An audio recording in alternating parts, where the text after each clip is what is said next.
cek cek cek cek cek.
di acara untuk perempuan dan perempuan sebelum memulai informasikan beberapa hal terutama untuk teman-teman yang hadir secara jadi kalau teman-teman itu untuk rekaman itu ada di sebelah kanan, kalau dari sebelah kanan di sebelah kanan yang sebelah kanan lalu yang kita ada jalur evakuasi tembok ikuti dan hal lain yang juga belakang untuk arah ruang kita adalah jadi kita saling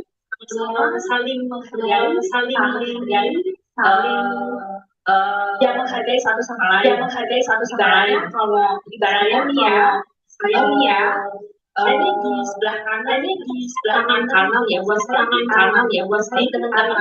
di teman-teman mungkin kanannya itu kita ya jadi seperti itu ya jadi kita saling mencari kalau ada yang membuat teman-teman yang hadir dan nyaman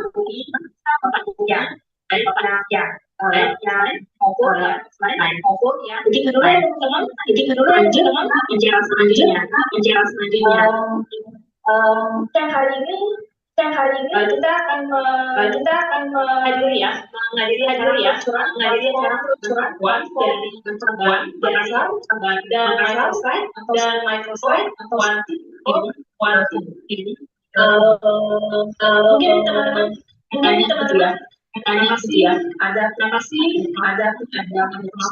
ada khusus perempuan timur. Kalau kita bicara soalnya jadi data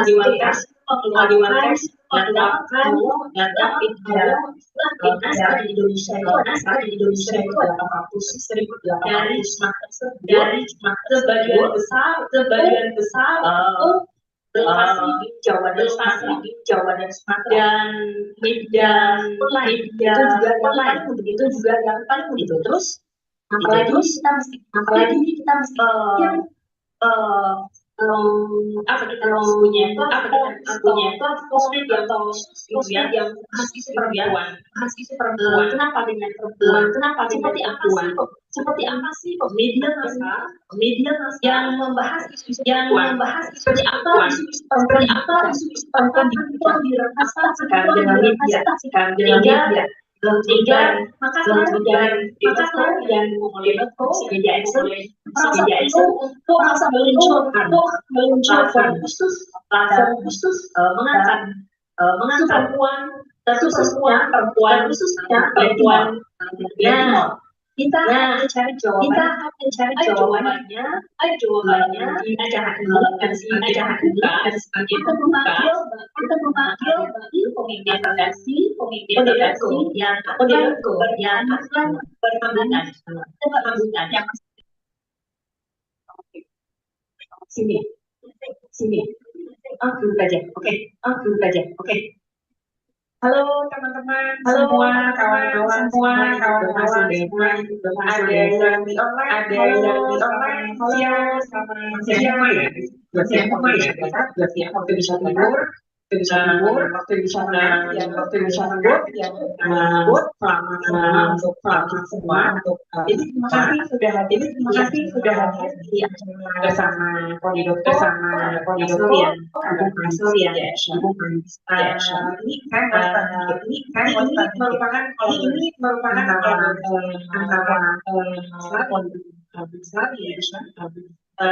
jadi kita pertama dari yang Makassar, yang kedua di dan khusus yang kita tulis dari yang isu yang menggunakan nanti yang kita launasi yang bersama ya,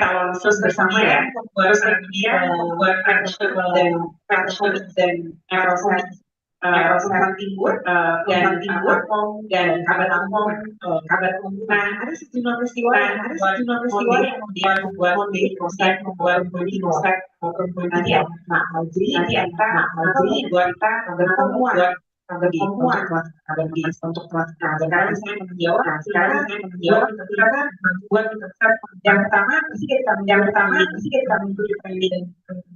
dan agak gemuruh ya kemana yang pesertasnya adalah jurnalis dari perempuan untuk mengatasi soal ini saya percaya yang baru ya cerita jadi pengalaman jurnalis di Indonesia. Jadi saya menyimpulkan bahwa saya termasuk orang yang lebih mudah aksesnya, akses kesempatan di Indonesia itu dan di Indonesia aksesnya dari saya kemudian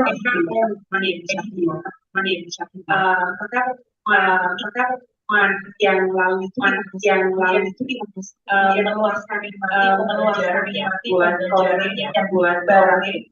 kalau Makassar jurnalis dan ini saya bagi mengajar soal dan berpihakan soal itu. Yang kedua tuh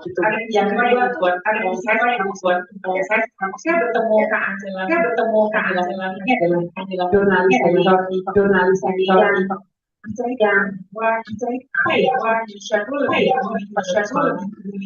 yang menjadi di kita semua peduli pada tapi ketika ya itu masih sedikit sekali ada penggalangan kalau jadi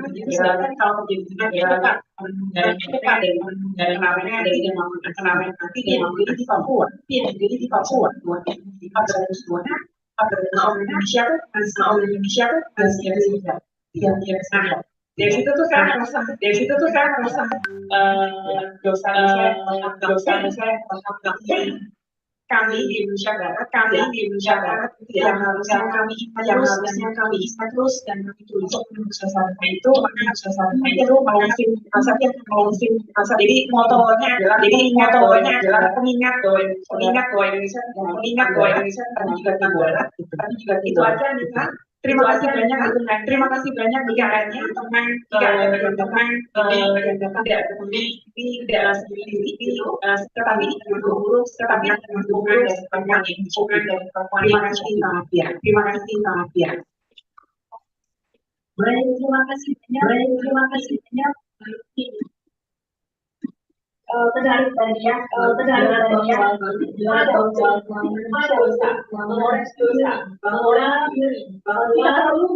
kita perlu melihat perjalanan kita sebagai sebuah media, beri ruang kajian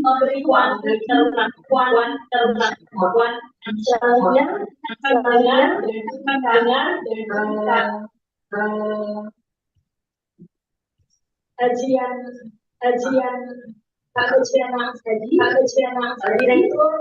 Direktur Pak Keciana, dipersilakan. Terima kasih.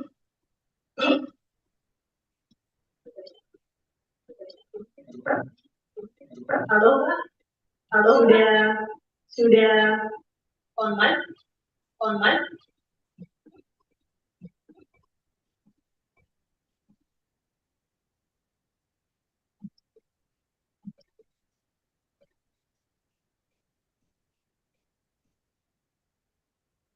Kak Hadiana sudah bergabung bersama kita.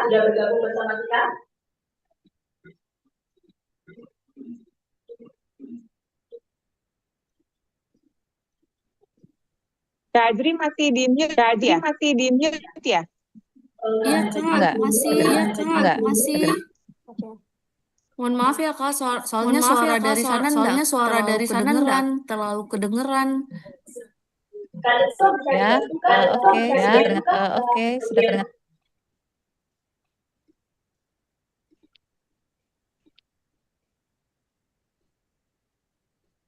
Halo, sudah kedengaran Mbak? Ya, terima kasih. Ya, silakan Kak. Ya, Assalamualaikum warahmatullahi wabarakatuh dan selamat siang. Yang terhormat kita Ibu Pramitias selaku JRPBC Action yang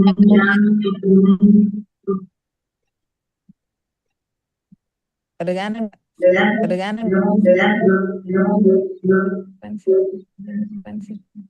Oke, kalau sudah kedengaran?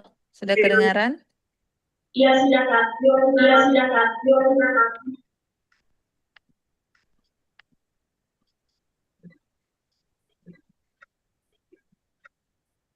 Oke, saya lanjut. Yang saya hormati Ibu Lufianti selaku pimpinan redaksi Koninre.co selaku rekan kolaborasi pada kegiatan hari ini. Yang saya hormati para narasumber yang hadir hari ini. Ada Ibu Nusantani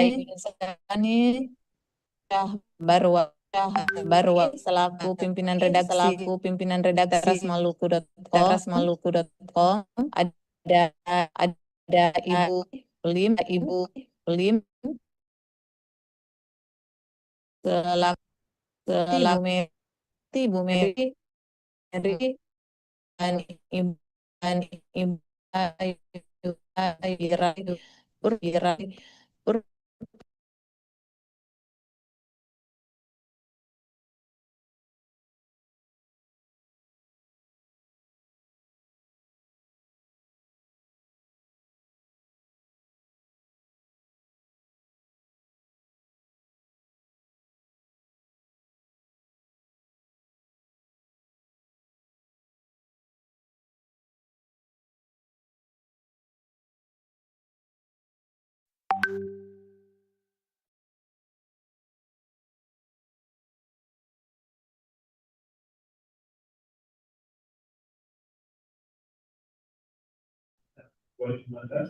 Mbak Anita seperti left atau drop. Ya Mbak Fit, Bu Hajri terkeluar tadi. Lagi masih berusaha masuk. Mohon maaf ya.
Halo teman-teman, apakah kedengeran?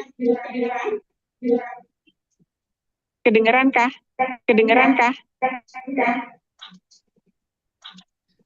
Terdengar, Mbak. Oh, baik. Jadi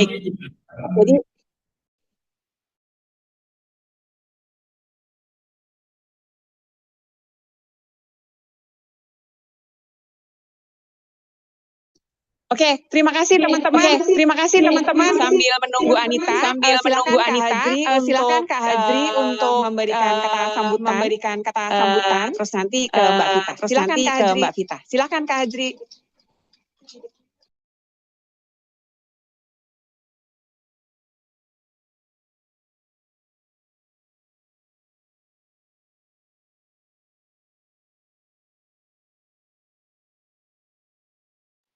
Dari KBR Makassar, yang akan memberikan kata sambutan. Kak Hajri. Mohon maaf karena jaringan saya kurang bersahabat, makanya maaf ya. Baiklah, saya langsung saja.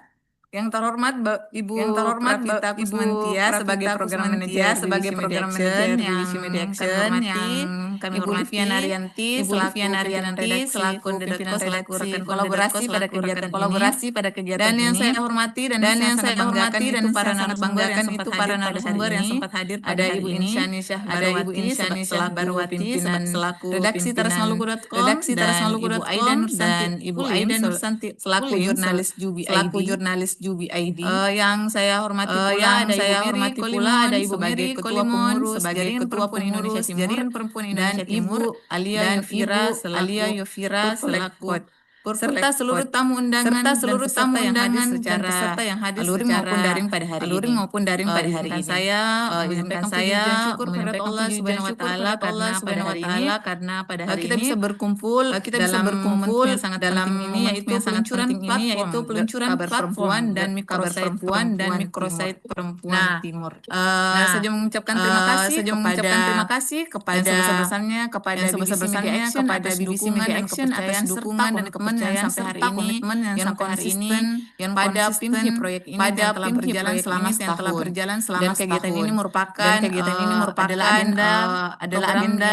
program yang penutup kegiatan kami setahun dengan saya ingin juga berterima kasih kepada konde.co sebagai mitra kolaborasi dalam untuk itu saya perlu menjelaskan beberapa hal yang penting tentang program kami yang berjalan selama setahun ini, yaitu pada bulan Maret alhamdulillah kami telah pemetaan kondisi jurnalisme dan HAM di dengan menghadirkan teman-teman jurnalis dari Ternate dan Papua untuk pengalaman nyata bagaimana sih kondisi jurnalis daerah masing-masing. Selanjutnya kami telah melakukan pada bulan April 2025 kami membuat workshop penyusunan regulasi keterbukaan akses informasi dan perlindungan jurnalis serta media dalam mendorong kesetaraan dan keberlanjutan Indonesia Timur di kota Ternate. Dan di bulan April tersebut, alhamdulillah kami bisa menghasilkan regulasi secara resmi diterbitkan pada bulan November 2025 itu dengan bekerjasama dengan pemerintah kota Ternate dalam bentuk perwali tersebut sudah dituangkan dalam Undang-Undang Nomor 9 Tahun 2005 tentang keberlanjutan jurnalis kota Ternate. Nah, di bulan Agustus kami telah melaksanakan training AI dan teknologi untuk jurnalis dan menangkal mis dan disinformasi terkait HAM dan lingkungan. Serta di bulan November kami sudah melaksanakan training dalam perspektif gender yang juga dihadiri jurnalis perempuan yang mengundang teman-teman dari Papua, Ambon, ada Kendari, ada Manado dan tentu saja dalam training ini kami menciptakan ruang aman bagi jurnalis perempuan Indonesia Timur. Dan alhamdulillah sudah menghasilkan 17 konten yaitu terkait mis dan disinformasi yang beredar di masyarakat isu mis dan disinformasi dan isu perempuan kami kolaborasikan dengan juga menghasilkan 6 konten 3 serial terkait TPPO yang mana hangat-hangatnya ya isu TPPO pada hari ini. Kami juga menghasilkan beberapa laporan riset pemetaan tentang jurnalis di Indonesia telah disusun oleh tim kami dan program terakhir dari proyek ini adalah bentuk kolaborasi dengan berupa terima kasih berupa dan teman-teman jurnalis di Indonesia Timur dilanjut dengan pada hari ini. Walaupun jaringan kurang bersahabat.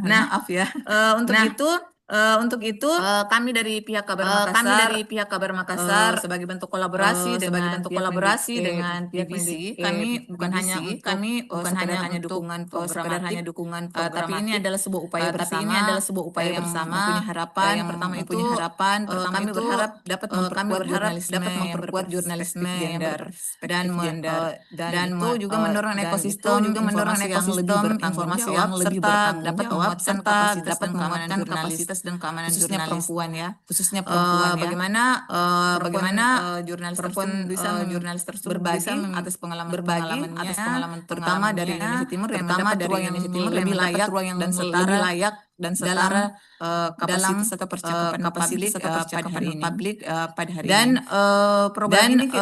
Program ini kan sebenarnya adalah sebuah gagasan besar dari kolaborasi kerja sama Kabar Makassar, jejaring jurnalis dan serta dukungan yaitu BBC Media Action yang berpuncak pada peluncuran platform pada hari ini. Saya juga berharap bukan sekedar hanya sebagai platform berita, tapi adalah wadah bagi gerakan perempuan Indonesia Timur ya. Wadah yang memungkinkan dengan baik, terus secara konsisten dan berperspektif terhadap korban. Yakni pastinya kita akan bagaimana tidak berpihak dan dampaknya tidak berhenti pada tetapi kita ingin karya-karya yang lahir di ruang itu bisa mendorong perubahan yang nyata bagi seluruh kalangan baik itu dalam kesadaran publik mempengaruhi memperbaiki sebuah kebijakan dan harapan sederhana saya dan teman-teman Kabar Makassar itu semoga peluncuran hari ini bukan hanya seremonial saja tetapi ini menjadi awal dari kerja kita yang lebih panjang, lebih solid dan lebih berdampak kabar perempuan ini bisa tumbuh menjadi ruang yang dapat dipercaya oleh publik, mengawal isu-isu perempuan, mengawal isu menjadi rumah kolaborasi dan menjadi suara perempuan pada hari ini dengan jurnalisme yang lebih bermartabat, dengan gerakan mungkin itu saja yang bisa saya sampaikan. Terima kasih semua jajaran BBC maupun Konde atas kolaborasi yang pada hari ini memungkinkan untuk bisa berdampak lebih berkesinambungan dalam hal mengawal isu saja. Terima kasih. Saya ucapkan mohon maaf jika ada kekurangan dalam hari ini atau kegiatan hari ini atau peluncuran hari ini. Kita hanya manusia biasa dan kita lebih harus memperbaiki kurang-kurang yang kita laksanakan ke depan. Terima kasih. Wabillahi taufiq wal hidayah. Assalamualaikum warahmatullahi wabarakatuh. Oke, terima kasih. Kita serahkan kembali kepada MC. Baik, terima kasih. Kak Hajri. Menarik sekali bahwa ini adalah pintu awal gitu ya, untuk kerja selanjutnya ke depan yang berkelanjutan. Nah, tadi di awal kita sudah sama-sama mendengar bahwa ini adalah kerja kolaborasi yang didukung oleh BBC Media Action. Untuk itu saya panggil Rafinta Kusumaningtyas, manajer program dari BBC Media Action, untuk memberikan sepatah dua kata. Rafita, persilakan. Terima kasih Mbak Anita. Suara saya terdengar jelas, Mbak? Oke, terima kasih banyak.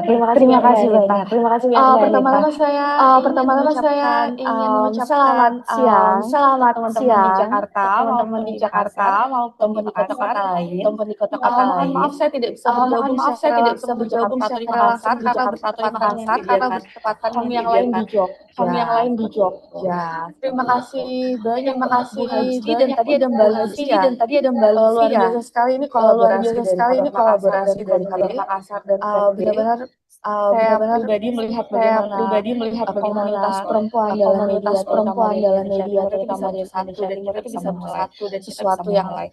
Mudah-mudahan sustain. Aku juga ingin berterima kasih untuk para pembicara yang sudah hadir. Mbak Alia, Ibu Mary, Kak Aida, salam kenal. Mbak Insani, thank you banget sudah mau join lagi untuk acara ini. Adalah perempuan inspiratif dan adalah sebuah kehormatan untuk kami pribadi dan teman-teman semua untuk bisa mendengarkan ilmu yang nanti akan saya mau cerita sedikit bagaimana program ini bisa terjadi. Tadi Bu Hajri juga udah mention. Jadi BBC Media Action selama satu tahun terakhir ini kita concern sekali dengan informasi yang menjadi resiko sosial yang nyata, bukan hanya masalah komunikasi di media saja, tetapi bagaimana disinformasi menjadi masalah sosial yang bisa mempercepat lalu bahkan melemahkan kapasitas. Jadi kami banyak berkolaborasi dengan teman-teman organisasi di Indonesia, salah satunya adalah Makassar dan juga bagaimana kita bisa memperkuat untuk teman-teman di daerah terutama di Indonesia dalam menanggapi bagaimana menggunakan teknologi seperti untuk menanggapi berbagai isu atau informasi palsu yang beredar di masyarakat. Lalu ternyata ada surprise dari kabar Makassar dan yang kita sebenarnya tidak expect akan ada dampak seperti ini. Bagaimana teman-teman ini bekerja keras sampai menelurkan kabar perempuan dan juga mikrosef perempuan. Jadi ini sebenarnya nggak ada di dalam rencana. Ini benar-benar pure yang luar biasa dari Bu Hajri dan juga Mbak Lufi dan juga para tim. Kita luar biasa sekali nih. Dan juga ada ini. Dan juga ada KUPI juga ya, ide dari KUPI juga ya, ide dari KUPI. Yaudah deh, teman-teman akhirnya membuat media tersendiri, media tersendiri bernama Kabar Perempuan dan teman-teman Konde microsite khusus cerita-cerita teman-teman saudara-saudara kita perempuan di Indonesia Timur. Jadi semoga ini bisa jadi trigger untuk suara-suara perempuan agar bisa lebih banyak perhatian dari berbagai pihak. Saya senang sekali tadi ada konsep dari Bu Hajri ya yang setara dalam percakapan. Jadi bagaimana ini tidak hanya bisa memberikan perhatian lebih, cerita-cerita teman-teman bisa setara dalam percakapan tadi bilang sama Bu Hajri. Aku juga ingin memberikan selamat pada teman-teman yang sudah mendapatkan fellowship untuk membuat liputan atau menulis cerita nanti. Semoga tetap semangat dalam berkontribusi menulis cerita-cerita tentang perempuan di Indonesia Timur walaupun fellowship-nya nanti sudah berakhir dan juga nanti tetap semangat dalam berkontribusi terhadap isu-isu perempuan tidak hanya di level regional bahkan agar bisa mencuri perhatian di level global juga. Itu dari saya. Mungkin selamat berdiskusi cerita. Sekali lagi mohon maaf tidak bisa bergabung di Jakarta atau di Makassar. Saya semangat banget ini dan nunggu ceritanya menunggu bagaimana kabar perempuan dan juga microsite di Konde seperti apa dan akan excited untuk membaca. Terima kasih Mbak Anita, sekian dari saya. Mohon maaf kalau ada kesalahan dan semoga nanti next time aku bisa join acaranya Suci. Wassalamualaikum. Baik, terima kasih. Mbak Profita. Kita juga senang nanti akan diskusi bersama soal disinformasi dan tetapi sebelum kesana ada sedikit Mbak Lufi, silakan Mbak. Teman-teman yang di sini maaf mengulangi karena tidak kedengeran gitu. Saya menyambut Kak Hajri aja dan menyambut Vita ya. Terima kasih banyak sudah berkolaborasi. Jadi ada beberapa hal yang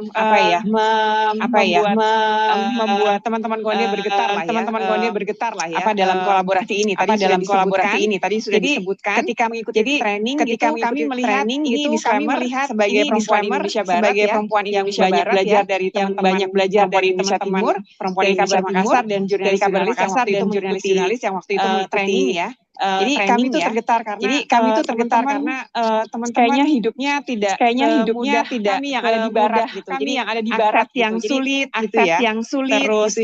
Terus kemudian dari sana kami belajar teman-teman mengajarkan kami soal keberanian dan keberpihakan soal Indonesia Timur. Terus kami ulangi lagi ada peristiwa yang membuat kami sedih ya. Ada Kak Angela Flesi yang mengatakan bahwa orang Indonesia peduli pada orang Indonesia di luar negeri. Misalnya pada persoalan di Palestina, kami semua peduli pada persoalan di sana. Ternyata banyak yang kurang peduli pada persoalan Papua.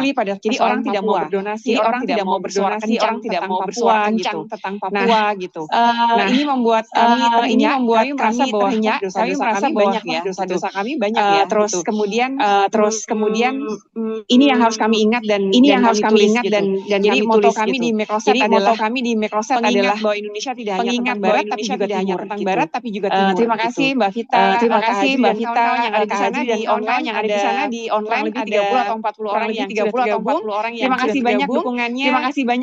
Kami tidak akan berdiri di sini ketika tidak ada semangat dan gemuruh. Terima kasih, selamat siang. Baik, terima kasih Mbak Lufi. Tadi kita sudah mendengarkan gitu ya paparan dari Mbak Hajri dan juga dari Mbak Vita gitu ya. Alasan dibalik kehadiran platform kabar perempuan dan perempuan Timur. Kita akan bersama-sama melihat seperti apa sih kabar perempuan. Adila, silakan kita akan menyaksikan video singkat ya teman-teman.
Ya, videonya nanti akan menyusul, ada sedikit masalah, mungkin bisa Ardianti dulu dari kabar Makassar untuk memberikan penjelasan soal platform kabar perempuan.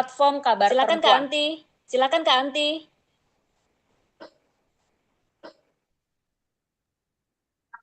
Selamat sore semua.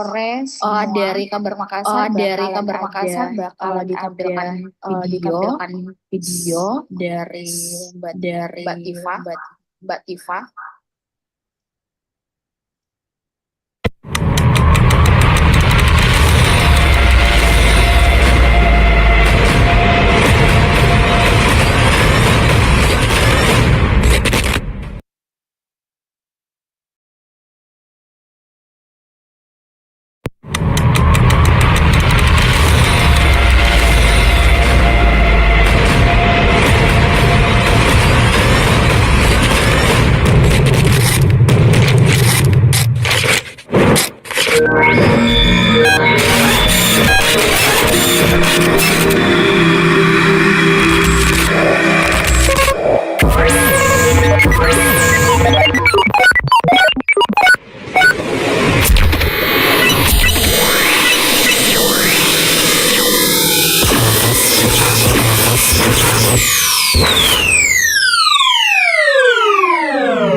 Baik, itulah tadi sedikit video dari kabar. Assalamualaikum warahmatullahi wabarakatuh. Selamat siang. Perkenalkan saya Ardianti selaku redaktur kabar Grup Indonesia. Di sini saya akan menjelaskan mengapa kabar perempuan itu hadir. Nah, sebenarnya kabar perempuan dari satu kesadaran sangat sederhana, tetapi sering kita rasakan bersama banyak pengalaman perempuan masih terlalu sering dianggap dalam ruang publik.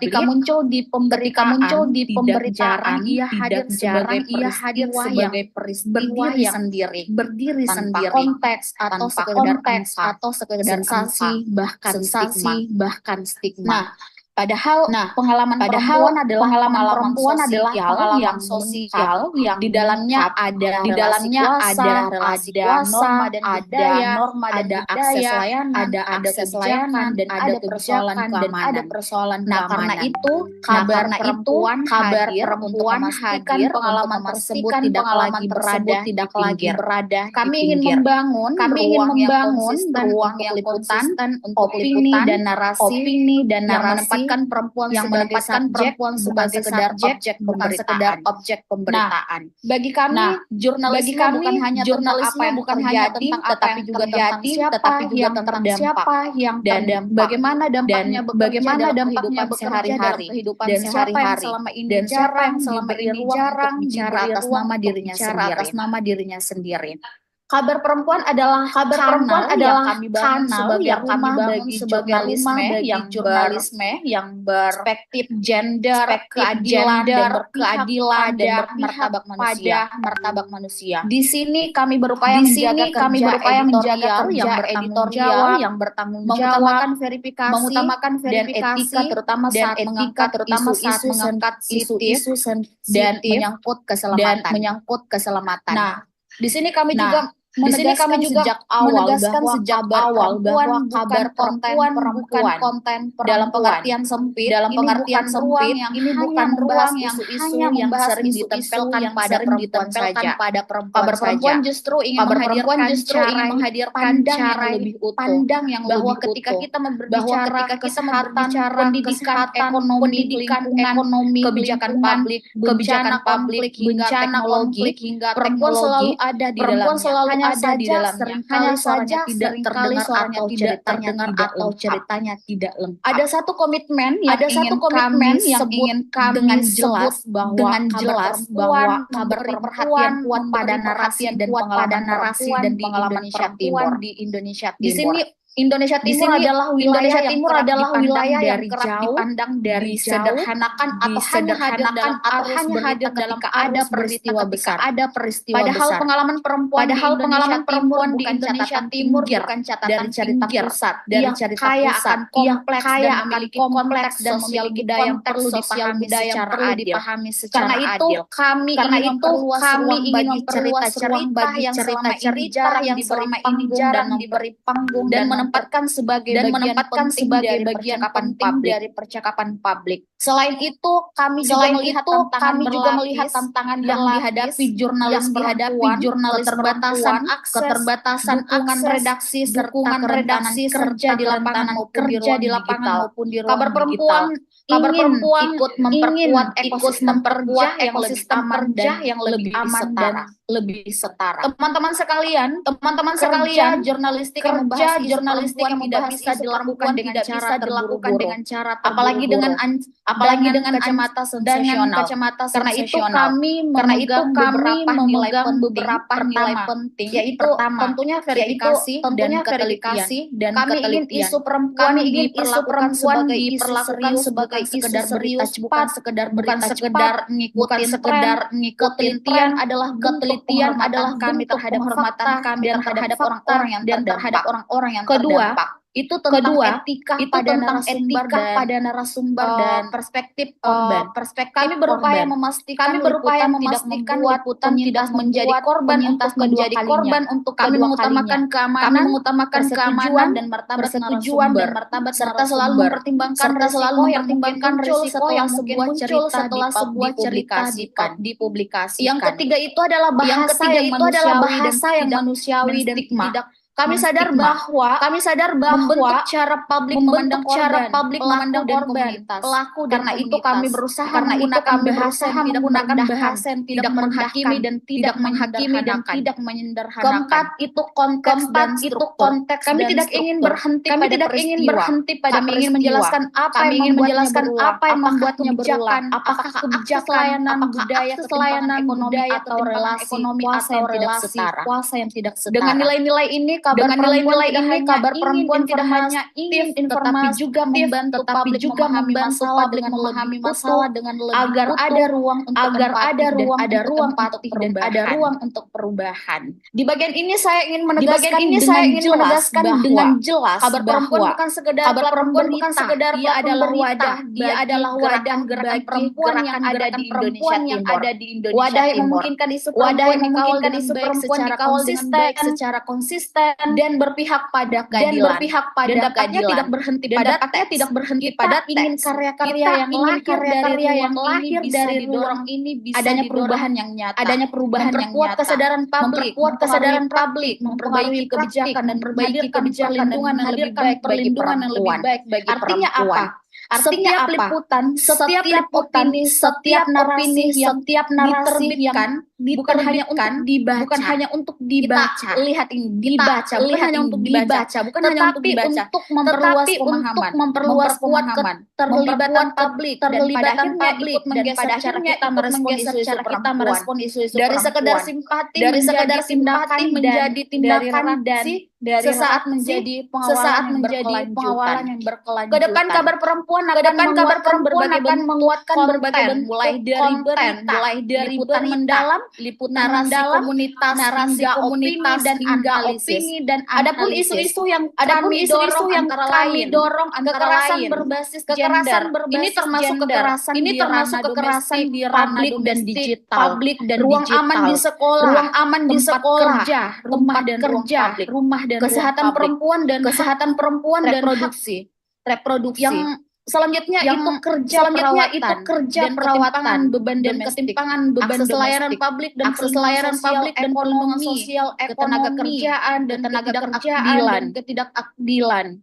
Kemudian kriminalisasi konflik dan hambatan disinformasi keadilan, dan dampak pada perempuan, serta cerita-cerita komunitas dari berbagai wilayah, terutama yang selama ini jarang terliput. Kami juga terliput. terbuka pada cerita yang memberi selama ditulis dengan menghormati narasumber dan tidak mengeksploitasi pengalaman. Dan satu hal yang perlu kita ketahui ini semua. sangat penting untuk kami sampaikan hari ini. Kabar perempuan sangat menerima tulisan teman-teman. Kami membuka ruang kontribusi bagi jurnalis, penulis, akademisi, akademisi, warga yang ingin menulis dengan fokus pada isu-isu perempuan, terutama dari Indonesia Timur. Naskah dapat dikirimkan melalui email kabarperempuan2.gmail.com. Tim redaksi akan membaca, memberikan umpan balik dan mendampingi proses editorial agar tulisan terbit dengan standar yang bertanggung jawab. Kami ingin proses ini terasa sebagai kolaborasi, bukan sekedar kirim lalu selesai. Karena tujuan kita adalah memastikan isu perempuan dikawal dengan baik dan konsisten. Teman-teman sekalian, peluncuran hari ini bukan garis akhir. Ini adalah garis mulai. Kabar perempuan adalah rumah yang ingin kami bangun bersama. Rumah yang merawat akurasi, rumah yang merawat empati, merawat keberanian dan keberpihakan pada keadilan. Terima kasih untuk semua pihak yang sudah mendukung lahirnya kabar perempuan, komunitas, rekan-rekan redaksi, penulis dan teman-teman semua yang hadir langsung. Mari kita jaga ruang ini bersama. Mari kita kawal isu perempuan dengan cara yang manusiawi dan berkeadilan hingga terasa dalam kehidupan nyata. Mungkin itu penjelasan tentang kenapa kabar Makassar membuat yang namanya kabar perempuan. Nah, teman-teman sekalian juga saya bakalan menampilkan website dari kabar perempuan.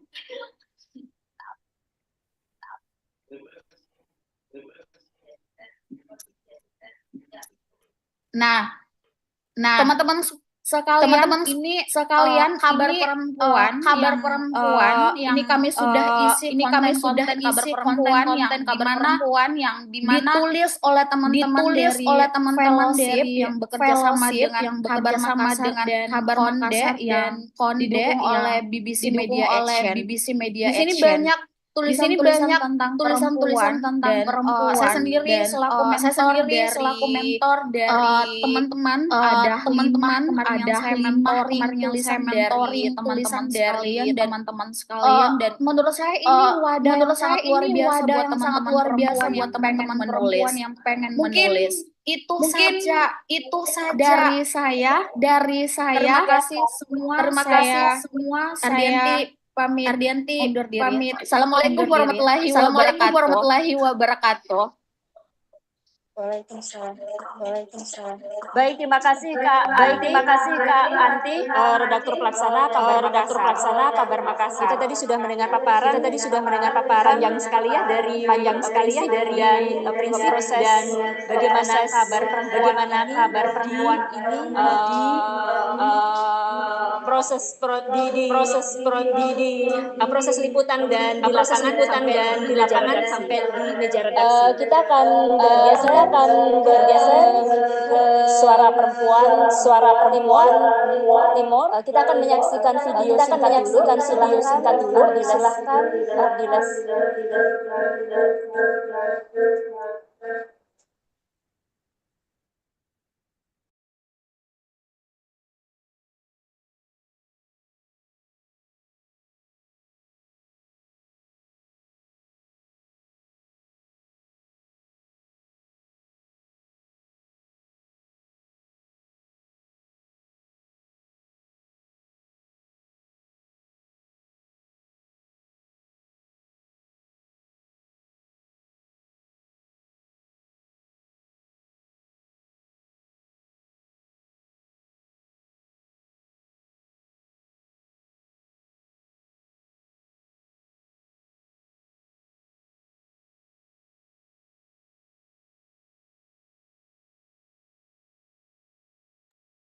Oke, sambil menunggu video, kita akan mendengarkan dulu paparan dari Salsabila Putri Redaksi Kode.co dengan bagaimana dan seperti apa perempuan Timor. Silakan Salsa.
Udah masuk kah?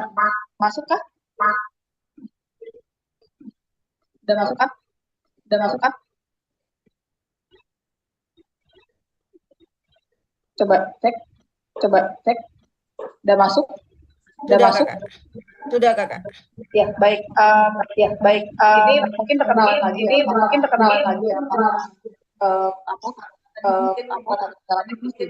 Saya Salsa, di sini kita akan membahas sedikit soal perempuan Timor yang diluncurkan oleh bersama juga tadi dengan Makassar gitu ya. Jadi memang microsite perempuan merupakan microsite yang hadir gitu karena macam urgensi perempuan Timor banyak tersorot, bukan hanya perempuan juga, marginal juga, yang khususnya berada di wilayah Indonesia Timur, khususnya lagi di Papua, tetapi juga tetapi juga tidak tentang wilayah lainnya gitu. Ini juga sebetulnya kan kan karena faktor struktural gitu yang terjadi di sekitar kita atau di Indonesia Timur itu juga sulit berbicara atau ceritanya terangkat karena soal Jakarta sentris atau Jawa sentris yang kita masih alami di sini. Kemudian juga struktur tentunya yang sayangnya kita masih juga tidak struktur yang membuat akhirnya cita-cita tentang Promatunal di Indonesia Timur itu tidak sebagaimana seringnya jadi di Jakarta wilayah Jawa wilayah Sumatera dan wilayah Indonesia Barat. Kemudian juga ada pasti dan sayangnya itu sebetulnya masih ada bias gender gitu ya, budaya lokal betapa isu itu secara umum sebagai sesuatu yang penting diangkat sampai kemudian ada kemudian juga lagi-lagi tadi struktur yang masih tidak merata dan juga masih banyak disinformasi di sekitar kita gitu. Jadi dan ini sebetulnya hal ditemukan di beberapa naskah disinformasi dan itu masih sering di dalam narasi timur atau masyarakat timur yang membuat Indonesia Timur banyak kemudian mengalami kekerasan itu juga salah satunya karena disinformasi dan menginformasi. Nah, makanya kemudian koncetuskan gitu bahwa kita akan menamakan yang Microsoft Perempuan Timur mencoba menjawab urgensi tersebut. Kita mencoba melihat microsite ini sebagai yang dipublikasikan jurnalisan dari jurnalis pendidikan dan keadilan sosial. Jadi ini bukan cuma perempuan tapi juga perempuan memberitakan isu kritis yang barangkali tidak angkat gitu ya oleh banyak umum lainnya dan kita mencoba kemudian ya,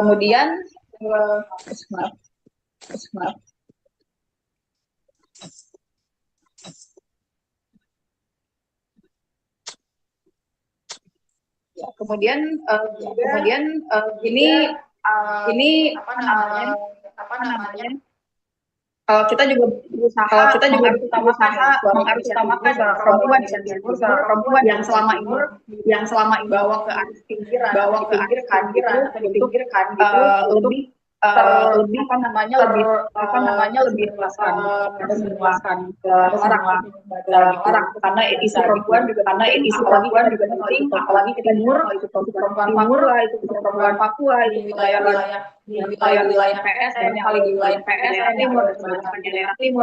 Kemudian juga melihat Kodekom jurnalisme publik itu sebagai sesuatu yang sangat esensial upaya mengges gender dalam pemerintahan dan sebagainya. Makanya proses ini tidak hanya mengaplikasikan dilakukan tetapi juga melibatkan jurnalisme lokal yang para penulis dari luar yang Indonesia Timur atau perempuan Indonesia Timur dalam Indonesia Timur dalam salah satunya yang misalnya yang prosesnya cek di Microsoftnya Timur naskah yang diadakan Hasan dan Muldoko itu nanti kawan-kawan yang mendapatkan fellowship itu memang sudah melalui kurasi dan hasil dan sudah terbit ya masing-masing tapi juga atau sedang terbit juga tadi di perempuan gitu ya. Jadi perempuan timur ini akan rumit sekali kemarin sekali dan ini masih akan berjalan gitu ya. Jadi berjalan teman-teman bisa cek di timur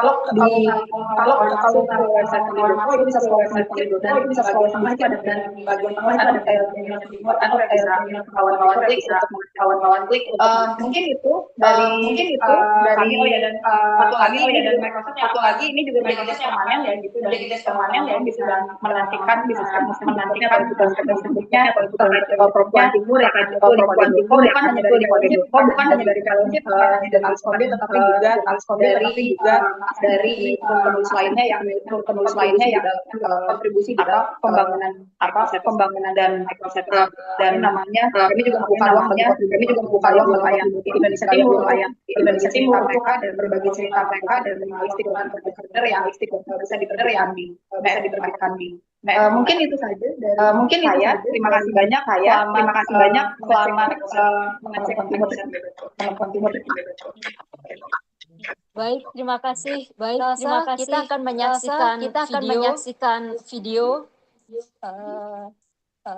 microsite perempuan timur.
Baik, kita sudah menyaksikan platform kabar perempuan dari Kabar Makassar dan perempuan timur dari Kunde.co. Cerita-cerita, liputan menarik gitu ya, dan ada yang bisa teman-teman baca, baik di Kabar Perempuan maupun di Perempuan Timur. Sebagian adalah hasil dari fellowship yang diadakan oleh Konde dan Kabar Makassar. Proses tentunya ada mentoring dan segala macam. Sudah hadir bersama kita pemimpin redaksi Kabar Grup Indonesia. Silakan untuk menyampaikan pengalaman proses fellowship dan mentorship bersama teman-teman jurnalis dari Indonesia Timur. Silakan Pak, 10 menit ke depan. Terima kasih. Assalamualaikum warahmatullahi wabarakatuh. Salam sejahtera untuk kita semua. Lagi-lagi Kak Lufi ya. Saya yang paling gagah di forum ini. Karena memang sendiri laki-laki. Sebelumnya yang kita hormati bersama pemimpin redaksi Konde.co, Ibu Diana Arianti bersama jajaran redaksi, wakil pemimpin redaksi adalah wakil pemimpin redaksi juga ada juga Ibu Anita. Kita hormati bersama, manajer program BBC Media Action, BBC Media Action, Jogja, kita dari Jogja, kita tadi telah bergabung dengan kita. Ada Ibu Ardianti, kemudian ada Ibu Ardianti, sebelumnya Direktur Kabar Makassar, Ibu Hajriana, setia memimpin sebuah media, media perjuangan dari tim Indonesia, cikal bakal dari Kabar Group Indonesia.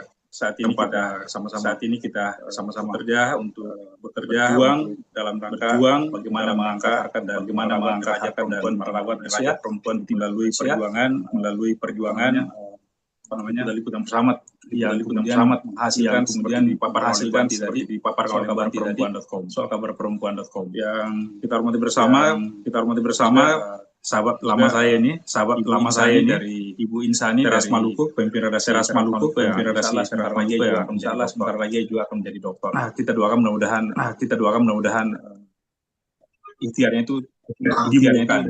Kemudian teman-teman dari jurnalis .id, ada Ibu Aida Nurtanti dan dari jaringan perempuan Indonesia Timur. Jadi terima kasih ibu-ibu sekalian yang kami hormati selama kurang lebih 2 minggu mementori teman-teman. Saya dapat 5 jurnalis ada dari Sulawesi sampai ke Papua. Nah, di tengah perjalanan harus ada yang berganti, kita cari penggantinya segera dari daerah Luhuraya masuk karena satu peserta merasa tidak mampu untuk menunaikan target deadline yang diberikan oleh panitia, dalam hal ini Konde dan Kabar Makassar. Kemudian kita ganti. Nah, kemudian 1 sampai hari ini belum selesai. Ini pengalaman dari teman dari Suara Papua, karena rupa-rupanya memang semakin ke timur semakin susah akses. Jangankan sebetulnya untuk jurnalis perempuan, jurnalis laki-laki pun kadang memang sangat sulit untuk menaklukkan medan di wilayah timur Indonesia. Nanti Ibu Insani pasti akan banyak bercerita bagaimana Teras Maluku menaklukkan medan dan geografi yang sangat susah itu. Apalagi soal kebijakan nasional, terhadap semakin ke timur kebijakan nasional itu semakin hanya dilirik sekilas. Ya, sampai-sampai mantan wali kota Ambon itu pernah mengatakan pada sebuah momen yang kami bikin FGD bersama teman-teman dari Kaukus Timur Indonesia, itu menganggap bahwa Maluku itu hanya dipandang seperti kekasih gelap, hanya didatangi oleh elit nasional ketika dibutuhkan, yaitu menjelang pemilu atau pilpres. Selebihnya ditinggalkan.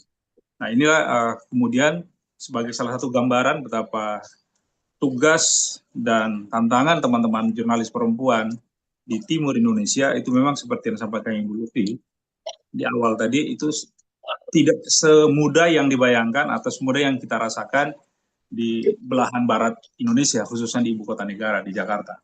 Ya. Di Jakarta, ya setelah saya juga sudah ada di Jakarta kurang lebih 25 bulan memimpin Kabar Bursa, ya kesulitan itu tidak seberat yang dirasakan oleh atau yang dialami oleh teman-teman jurnalis di timur Indonesia. Jadi sekali lagi semakin ke timur semakin berat. Nah, karena itu di awal kan saya pernah menawarkan agar tulisannya kalau bisa tidak hanya 1.500 karakter, tapi kalau bisa 10.000. Nah, ternyata itu juga berat.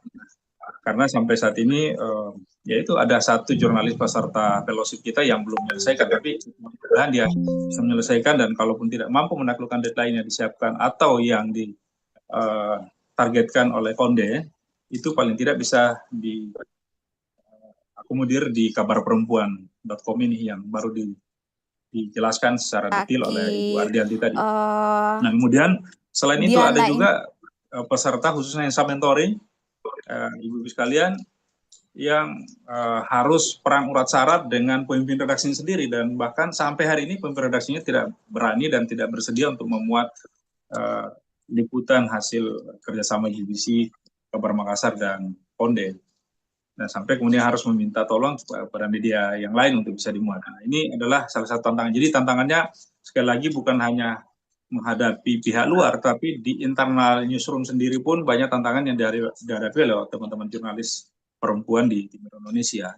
Itu sangat banyak sekali yang kita potret baru kurang lebih 20 peserta fellowship kita yang kemarin, dan hari ini sebagian besar sudah ditayangkan hasilnya di kabarperempuan.com. Nah, jadi buat Ibu Pravita dari BBC, kita berharap ini bukan program yang pertama untuk di tim Indonesia, tapi ini adalah yang, mohon maaf, bukan yang pertama dan terakhir, tapi ini betul-betul seri perdana. Jadi kita bisa kolaborasi terus-menerus karena apa yang terjadi di tim Indonesia memang membutuhkan banyak tangan-tangan untuk mengangkat itu, bahwa Timur Indonesia juga adalah bagian dari Nusantara, sehingga kemudian tidak bisa diperlakukan secara diskriminatif, khususnya pada kaum perempuan. Jadi kita berharap sekali lagi program ini tidak berakhir sampai di sini, tapi ini adalah titik awal, pijakan awal, kemudian ke depannya Timur Indonesia juga semakin terang benderang, karena begini juga matahari terbit dari timur, tapi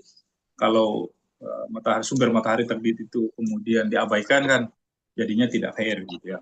Nah, ini menjadi dosa-dosa kita bersama. Maka teman-teman jurnalis yang ada di pusat lingkaran kekuasaan ini bisa kita perjuangkan bersama, dan kita menjadikan Kabar Perempuan ini sebagai media perjuangan. Saya kira demikian, terima kasih, selamat berjuang teman-teman perempuan Indonesia, khususnya para jurnalis dari Timur Indonesia. Kita semua ada bersama teman-teman. Kami dari Jakarta dan daerah-daerah lain di Indonesia itu akan bersama berjuang untuk menegakkan harkat dan martabat para jurnalis, khususnya jurnalis perempuan. Saya kira demikian, terima kasih. Mohon maaf apabila pada teman-teman semua ada teman-teman peserta fellowship ya, mohon maaf apabila selama kita berinteraksi, memberikan bimbingan itu kurang nyaman dan merasa diburu-buru ya, mohon maaf teman-teman sekalian. Sekali lagi karena kita memang terbatas atau dibatasi deadline yang sangat singkat ya. Ini sebetulnya sudah sangat luar biasa karena kita mulai pada tanggal berapa tuh hanya kurang lebih 12 hari kita mampu melahirkan sebuah karya jurnalistik yang menurut saya sangat hebat. Ada beberapa yang sangat susah untuk datang ke lokasi, tapi kemudian mampu menghadirkan dan mampu menemui narasumber, kemudian mampu menggali, yang paling penting adalah mampu meyakinkan narasumber, khususnya dari kelompok rentan yang sangat takut untuk dipublikasi. Nah, ini adalah sebuah perjuangan yang patut kita apresiasi. Sekali lagi mudah-mudahan kita semua, BBC, Kabar Makassar, Konde, ini besok ada lagi program sepanjang 2026 dan seterusnya. Jangan berhenti selama Indonesia masih ada. Ayo kita berjuang bersama, karena sekali lagi perjuangan kita tidak berakhir sampai hari ini saja. Saya pribadi dan teman-teman di Kaukus Tim Indonesia insya Allah siap berkolaborasi dengan teman-teman jurnalis perempuan dari Tim Indonesia, khususnya pegiat di Kabar Perempuan. Saya kira demikian, terima kasih. Mohon maaf apabila ada kata yang kurang berkenan. Bila itu kemudian, Assalamualaikum warahmatullahi wabarakatuh. Selamat siang, salam sejahtera untuk kita semua. Waalaikumsalam warahmatullahi wabarakatuh. Makasih Pak Uslimin. Kita tadi sudah mendapat gambaran gitu ya, bagaimana proses mentoring yang berlangsung sejak awal tahun kemarin ya, sampai akhirnya platform dan website tentang perempuan Timur ini diluncurkan hari ini. Nah, kita akan masuk ke sesi selanjutnya, yakni sesi diskusi. Kita akan mendengar lebih jauh cerita pengalaman para jurnalis dan juga bagaimana isu misinformasi dan disinformasi gender itu sangat kuat dan sangat kencang di Indonesia Timur. Saya akan memanggil para pembicara yang sudah hadir. Ada Kak Insani Sahbarwati, silakan ke depan Kak. Lalu selanjutnya Kak Alia Yovira. Saya juga ingin menyapa bicara yang hadir di ruang Zoom. Ada Kak Mary Kolimon. Selamat siang Kak. Dan juga Kak Aida Nurfanti Ulim. Sebelum kita masuk ke sesi diskusi, saya ingin memperkenalkan dahulu narasumber kita pada siang hari ini, Kak Insani Sahbarwati, biasa disapa Kak Sani, pemimpin redaksi cerasmaluku.com, sudah malang melintang di dunia jurnalisme lebih dari 25 tahun ya Kak ya. aktivitasnya luar biasa. Selain memimpin media di Maluku ya, saya juga mengajar. Luar biasa ini memang. Tadi sempat ngobrol dengan ceritanya ini dari mulai mengedit dan segala macam gitu ya, sampai prosesnya mengajar dan sebagainya gitu dijalani dengan penuh semangat gitu. Lalu ada juga Kak Alia Yovira, peneliti dari Purple Code, kolektif feminis yang fokus pada isu teknologi dan banyak sekali ya kajian-kajian yang dilakukan oleh Purple Code terkait dengan isu teknologi. Lalu ada juga Kak Erin Colimon, ini juga beliau ini seorang pendeta, lalu juga pengajar, sekaligus juga aktivis perempuan gitu ya, yang juga beraktivitas di Jaringan Perempuan Indonesia Timur, lembaga yang fokus pada riset, kajian, dan pendampingan isu perempuan, isu-isu budaya perempuan di Indonesia Timur, seperti itu ya. Buku terbaru yang ditulis oleh Kak Mary itu ada Misi Pemberdayaan Perspektif Feminis yang terbit tahun 2022. Selain itu juga banyak sekali ya buku-buku buku dan artikel yang ditulis oleh Kak Mary. Selain itu juga ada Kak Aida Nur Santi Ulin, jurnalis dari jubi.id. Nah, kita akan siang ini kita akan membahas soal salah satu tema utama yang kita ingin bahas oleh teman-teman jurnalis dalam proses fellowship ini gitu ya. Itu kan soal informasi dan disinformasi. Tetapi tadi kita sudah mendengarkan penjelasan dari Pak Isle gitu ya, bagaimana dinamika yang terjadi gitu. Nah, kita juga sudah hadir tadi ya, Asmi. Bagaimana sih sebenarnya gitu ya, apa tantangan yang dihadapi oleh jurnalis perempuan terutama di Indonesia Timur gitu ya, ketika meliput isu-isu yang kita bilang berkaitan langsung dengan persoalan perempuan. Bagaimana tantangannya, lalu juga dinamika yang itu seperti apa. Tadi sempat terlontar oleh Kusya bahwa tantangannya bukan hanya eksternal tapi juga internal gitu. Mungkin kita mulai dulu dari Kak Sadi, mungkin bisa memberikan atau membagikan pengalaman sekarang ini. Silakan Kak. Terima kasih Kak. Saya mau cerita itu seringkali merasa udah secara psikologis traumatik. Kenapa? 26 tahun saya bekerja di Maluku. Oh iya. Masuk ya? Aman? Oh iya. Baik. Assalamualaikum warahmatullahi wabarakatuh. Baik. Assalamualaikum warahmatullahi wabarakatuh. Kenapa intro saya seperti itu? Karena 26 tahun bekerja full di Maluku. Itu adalah tantangan yang luar biasa. Tentang kendali jarak dan segala macam itu salah satu yang sangat berat. Yang kedua adalah mentality. Karena dari jurnalis di daerah seperti Maluku atau Indonesia Timur pada umumnya itu butuh kekuatan jiwa yang berbeda mungkin dengan teman-teman di barat atau di tempat lainnya. Kenapa saya bilang begitu? 26 tahun itu sejak awal kita tahu ada konflik Maluku 1999 yang menewaskan lebih dari 50 ribuan orang. Saya ada di PKP. Saya jurnalis televisi waktu itu, dan dalam proses peliputan itu harus berhadapan sebagai perempuan di antara 11 jurnalis laki-laki koresponden TV nasional. Saya juga meliput dalam kondisi hamil. Kedua putri saya lahir di transisi masa konflik, which is itu sangat berat karena satu sisi secara mental harus berhadapan dengan situasional lapangan. Jurnalis televisi tidak bisa duduk di belakang meja, telepon kiri kanan, tapi harus ada di TKP. melihat darah, melihat orang dibunuh dan segala macam. Itu satu hal yang sangat berat. Secara traumatik itu masih ada. Kalau saya kasih testimoni di mana-mana, itu udah berdarah-darah. Tapi kesini udah mulai bisa menguatkan jiwa. Gitu. Yang kedua, soal jadi masa itu belum ada internet dan segala macam ya. Sampai di 2008, baru kemudian ada media sosial dan segala macam. Kurun waktu 2000-an sampai 2008 yang namanya misinformasi itu tidak terjadi di dunia internet otomatis. Bagi jurnalis kita harus memverifikasi langsung kepada para stakeholder otomatis ya atau pemilik otoritas.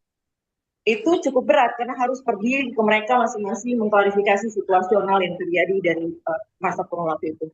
2008 ke sini media sosial itu menjadi cara orang melakukan manipulasi informasi. Sehingga tugas kita semakin berat. Kalau tadinya kita klarifikasi langsung kepada narasumber-narasumber, sumber-sumber utama, para orang-orang yang memiliki teritori untuk ngomong itu, tetapi ke sini banyak sekali bias informasi yang muncul di media sosial. Otomatis proses verifikasinya juga cukup berat karena tidak tahu dari mana sumbernya kan sering kali gitu di share kiri kanan dan akhirnya cara mengklarifikasi juga berbeda. Dalam proses perjalanan liputan di kondisi saat ini, mis dan disinformasi itu tidak hanya melulu datang dari luar dari media sosial, tetapi juga di dalam ruang redaksi. Tidak sedikit kita harus melakukan sensor juga kalau informasi itu sama sekali dianggap tidak bisa tervalidasi atau terverifikasi. Itu dua hal yang memang berat. Di sisi lain, karena jarak rentang kendali, saya pernah meliput ke pulau-pulau terluar, which is juga butuh mentality yang kuat, karena harus menerjang ombak 4-6 meter ke atas, yang berhadapan dengan ya ada perahu banting yang kecil atau perahu bot yang kecil gitu ya. Itu nyawa juga menjadi salah satu masalah besar buat kita ketika kita melakukan liputan-liputan di pulau-pulau. Rentang kendali itu juga berat banget ketika kita tidak bisa mengakses internet ya, karena infrastruktur sangat terbatas. Kalau teman-teman di Papua nanti mungkin tidak bisa cerita setiap kali ada konflik blank seluruh Papua tuh bisa blank. Di Maluku begitu dan juga di beberapa lokasi di Maluku.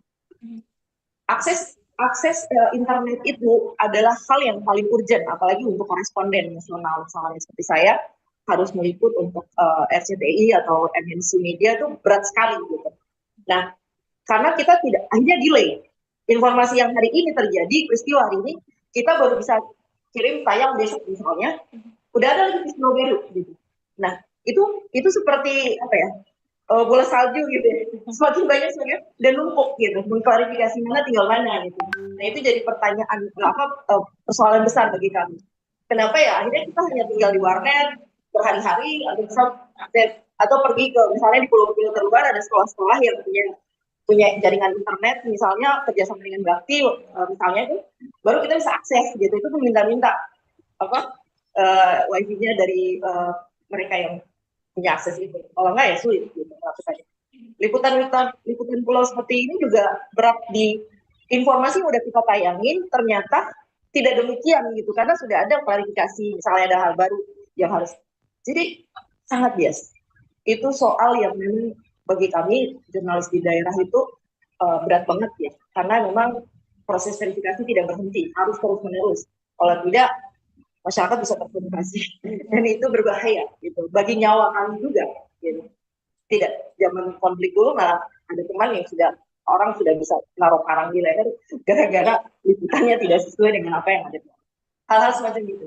Jadi banyak sekali kalau jadi jurnalis perempuan seperti saya yaitu tadi saya bilang secara mental harus kuat dan secara psikologis tetapi secara logik juga harus benar-benar logik. Kita nggak bisa cengeng gitu.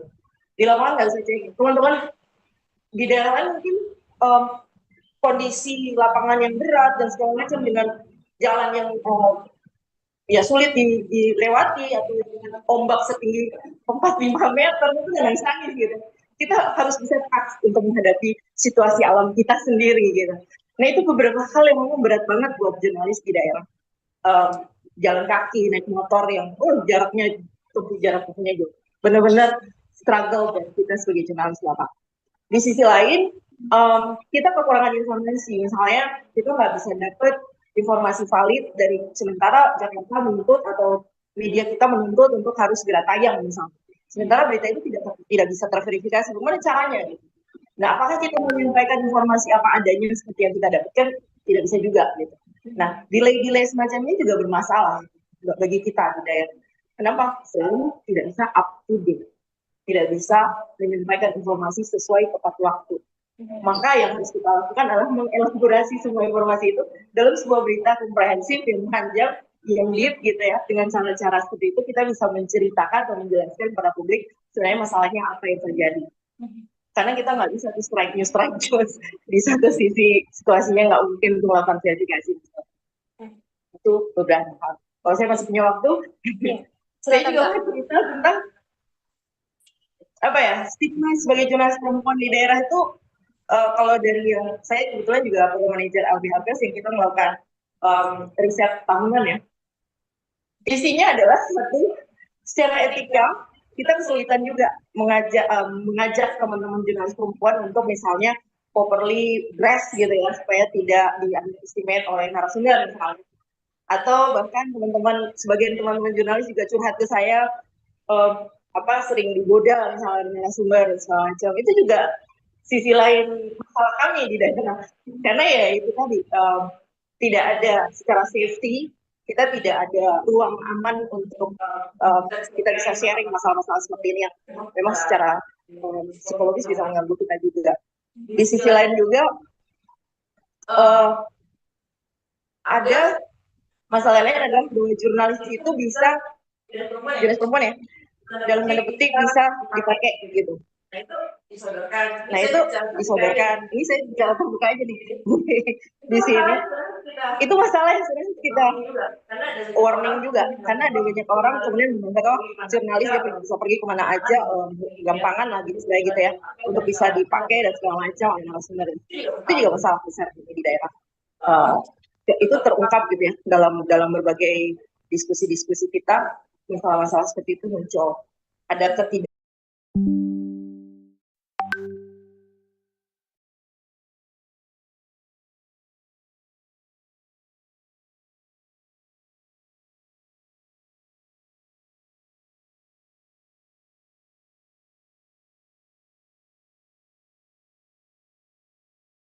bisa terjadi di ruang yang lebih luas gitu ya, oleh teman-teman jurnalis laki-laki pun begitu gitu, bisa melakukan intimidasi secara ya tuh ada stigma gitu ya. Nggak bisa cerita lebih detail karena itu sangat privasi. Saya ingat lagi ada kebijakan nasional seperti misalnya dulu TPPKS ya. Kalau kita sesama jurnalis perempuan tidak support teman-teman aktivis, mungkin berita-berita itu tenggelam. Karena ruang redaksi dipimpin oleh para mostly ya. Saya alhamdulillah masih punya kesempatan sampai ada di titik menjadi kepala biro Ainus TV atau manajer Tribun Ambon, itu saya masih punya kesempatan itu. Karena ya saya keras gitu. Nah saya nggak mau tahu gimana caranya harus berpikir logik seperti laki-laki gitu. Pada akhirnya kita harus berdiri setara gitu. Kalau enggak, saya segelintir orang mungkin redaksi perempuan. Tapi bagaimana dengan ruang redaksi yang tidak ramah terhadap perempuan? Isu-isu perempuan itu ada di list paling bawah gitu. Isu-isu perempuan yang berkaitan dengan isu-isu kampanye, kalau kita mau memaksakan terjadi headline, itu nonsen gitu. Kenapa ya? Itu kan peristiwa-peristiwa lebih besar itu akan jadi please. Kalau nggak seksi, nggak bakal jadi berita gitu. Jadi kalau kampanye seperti itu, saya teman-teman seperti aktivis teman-teman seperti Bu Nis 93 atau Bu Sipelo, kita punya ruang diskusi bersama teman-teman dari berbagai aktivis perempuan ini dan berbagai pihak ya, lawyer dan segala macam, kita ngumpul untuk bisa bikin agenda setting pada akhirnya, memframing gitu pada akhirnya. Benar-benar sih isu-isunya menjadi headline, mau itu lokal maupun nasional. Atau misalnya kasus pemerkosaan yang dilakukan oleh pejabat misalnya. Saya ingat betul, saya harus telepon Mbak Luffy Mbak, itu ada kasus perempuan diperkosa oleh pejabat A gitu. Gimana ya nggak bisa booming senasional dan pejabat itu bisa lengser gimana soalnya atau bertanggung jawab terhadap isu itu kita kesulitan, kita nggak bisa jalan sendiri. Saya butuh telepon teman-teman Jakarta, ayo dong kita bareng-bareng bikin campaign ini gitu. Karena ini soal yang sangat sulit kita paksakan untuk di campaign hanya secara lokal. Jadi ketika misalnya perempuan timur atau misalnya kabar perempuan tadi itu bisa di-boomingkan, terus sebenarnya cara kita untuk bisa campaign kasus-kasus yang tenggelam tadi. Gitu. Itu sih beberapa hal yang mungkin perlu saya stressing. Terima kasih. Oke, menarik sekali ya Kak ya pengalamannya di lapangan gitu ya dengan situasi Indonesia Timur gitu ya, kepulauan, apalagi ketika kondisinya sedang konflik gitu ya, dan tadi juga upaya-upaya yang sudah dilakukan gitu ya, seperti membuat liputan panjang dan juga berjejaring gitu. Nah, dengan posisi itu bagaimana kemudian ini ya menciptakan ini ya atau ya memberi ruang bagi ini isu-isu perempuan itu, apakah ada tantangan juga atau bagaimana? Kalau di eksternal saya mengajak beberapa kawan yang memang secara visioner memiliki cara berpikir yang sama lain. Ada beberapa kawan perempuan yang intens kita berdiskusi untuk melahirkan hal-hal yang memang lebih progresif ya untuk kebutuhan perempuan. Dan itu hanya segelintir. Bayangkan, hanya segelintir. Kalau kita mau hitung mungkin ya tidak sampai 100-an perempuan, jurnalis perempuan di Maluku ya misalnya. Yang artinya bahwa memang ruang diskusi itu terbatas gitu, atau sporadis gitu. Kita belum ada satu action bareng di mana perempuan-perempuan ini memang ada kayak forum jurnalis perempuan mungkin ya. Tetapi secara action untuk mengawal isu-isu yang luar biasa gitu terjadi di yang kaitannya dengan kekerasan terhadap perempuan atau hal yang berkaitan dengan kesempatan perempuan di dunia publik misalnya, mengawal seorang politisi perempuan yang memang mumpuni untuk duduk dan bisa menjadi pengambil kebijakan di parlemen misalnya. Itu memang kita kesulitan. Kenapa? Ya itu tadi, masih bergerak sendiri-sendiri. Saya akui banget itu, kita masih bergerak sendiri-sendiri. Belum ada sebuah komunitas bersama, kecuali misalnya ya, saya bantu teman-teman aktivis, saya dan beberapa kawan, tapi ada juga teman-teman yang melakukan itu secara sendiri-sendiri juga. Gitu. Kita belum ada satu gerakan bersama misalnya. Itu juga kelemahan kita ya, karena persoalan komunikasi dan sebagainya. Itu sebabnya sebenarnya ruang-ruang belajar training seperti yang dilakukan teman-teman BBC, Media Action dan Konde dan Kabar Makassar itu sebenarnya peluang besar buat kita untuk ikut berjejaring lebih luas. Setiap kita meskipun mungkin secara lokalis kita sangat terbatasi karena tidak gerakan muslim tadi, tetapi juga secara regional atau secara lokal kita bisa membangun campaign bersama-sama dengan cara-cara seperti tadi, mendapatkan training-training yang lebih luas dan punya jaring yang lebih luas. Itu sih. Kalau secara internal, saya membangun komunikasi yang intens dengan misalnya sekarang ada salah satu yang saya mentoring gitu ya, mungkin secara regenerasi itu saya lakukan hanya pada beberapa orang perempuan gitu, yang saya kawal gitu ya. Kita kawal mungkin kayak teman-teman di sini juga mungkin ada orang yang memang dijaga memang secara potensial bagus, misalnya dijaga, dikawal untuk bisa dia pada besoknya ketika kita udah nggak ada lagi generasi baru yang bisa memperjuangkan apa yang kita cita-citakan bersama gitu. Nah saya punya dipinggirkan, dihapus dan diupayakan untuk ditulis kembali gitu kan orang pihak-pihak yang berkuasa dan tidak bertanggung jawab gitu. Dan aku juga ingin menggarisbawahi gitu dan mengamini beberapa hal yang tadi juga sudah disampaikan, bahwa jurnalis perempuan, baik perempuan secara khusus perempuan yang berada di timur gitu, menghadapi tantangan berlapis, khususnya aspek keamanan yang tadi sudah berkali-kali disebutkan, kekerasan berbasis gender, baik di ranah offline maupun online gitu, dan para perempuan sendiri memiliki concern yang cukup besar di ranah kekerasan berbasis gender online ini. Kami juga sudah melakukan pelatihan bersama dengan jurnalis perempuan sebenarnya di beberapa daerah di Indonesia, karena melihat tren datanya memang kalau melihat data dari UNDP tahun lalu gitu, angka terhadap kekerasan berbasis gender online ke jurnalis perempuan itu sangat tinggi ya, teman-teman, mencapai 85%. Angka kekerasan, dan tadi juga sudah dijelaskan oleh Mbak Sani, ini juga menjadi salah satu tantangan ya di kawan-kawan di Maluku gitu. Dan ini menurut kami ajakan yang sangat menarik sekali dari kawan-kawan Konde untuk turut berdiskusi bagaimana sih kelindan antara isu hak asasi manusia, teknologi, gender, dan jurnalisme gitu. Karena kalau kita melihat sebenarnya misinformasi, disinformasi yang disebarkan berbasis gender itu merupakan, kalau kami melihatnya, bagian dari KBGO gitu, kekerasan berbasis gender online.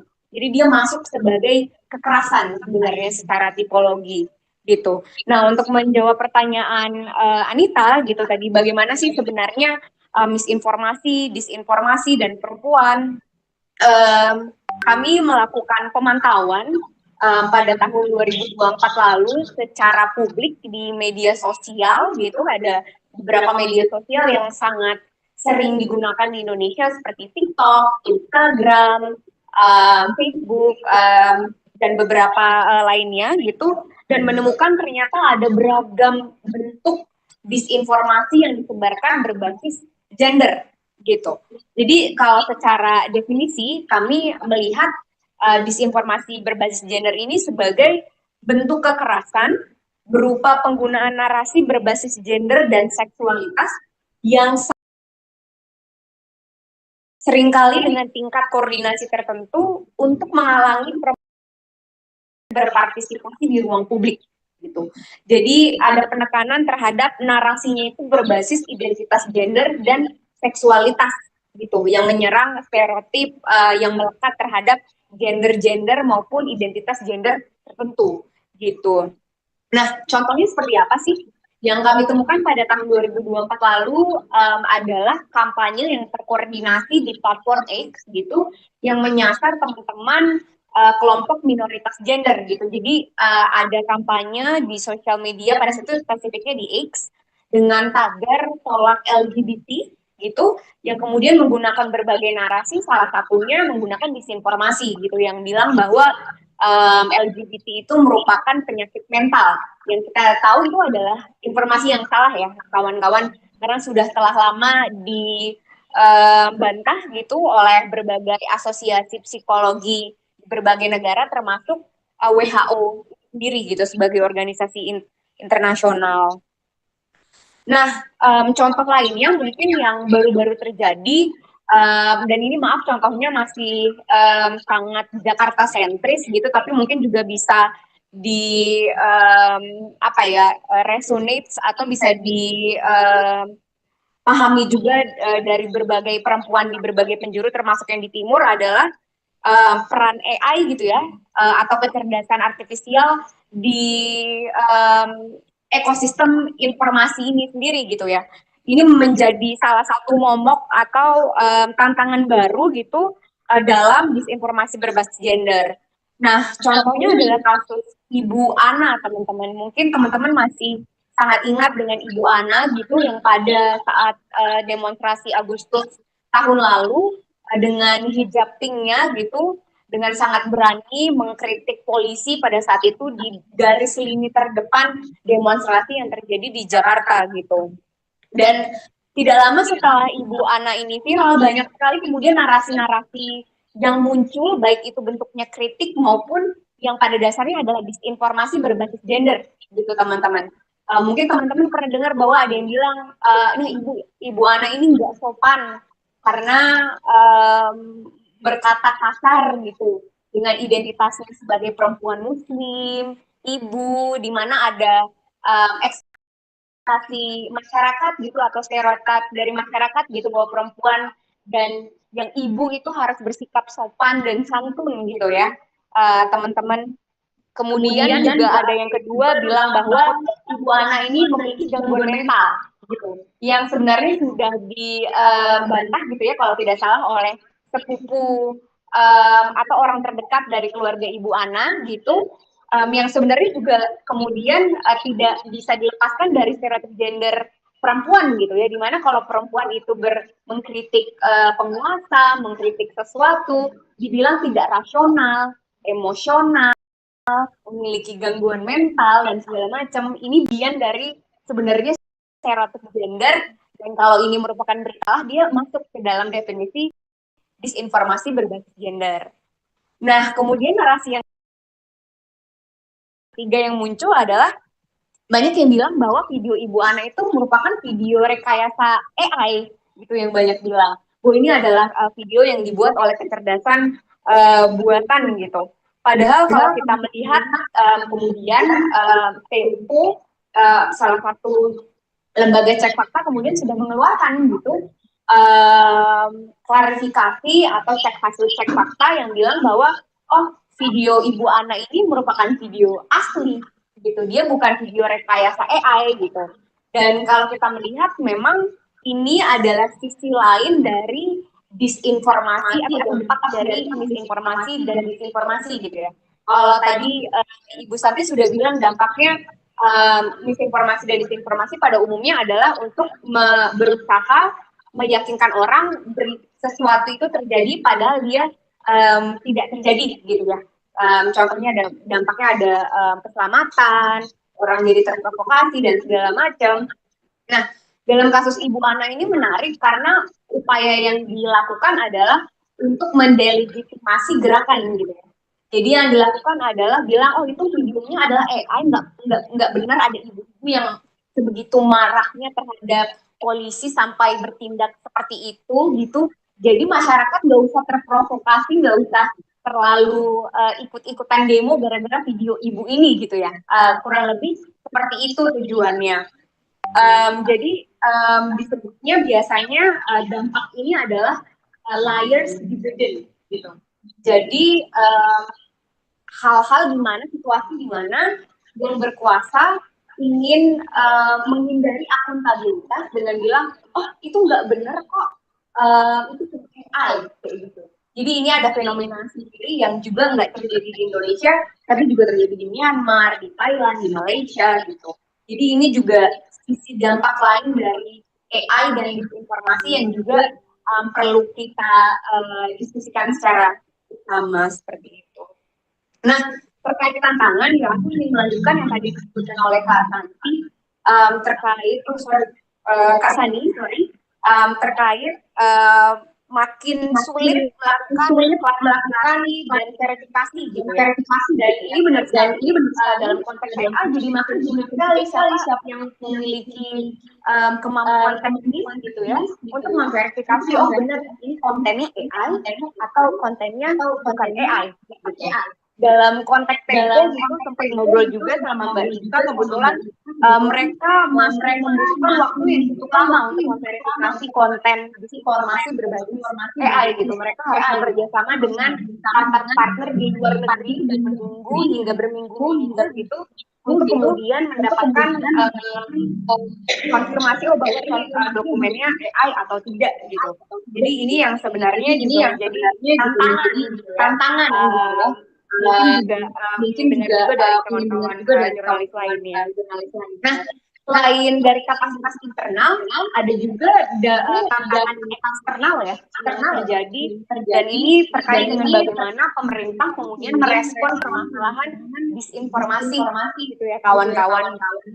Yang salah satu contohnya, sayangnya sangat dirasakan oleh kawan-kawan di Timur pada tahun 2019 ketika terjadi internet shutdown, ketika diputus internetnya di Papua dan Papua Barat, gitu.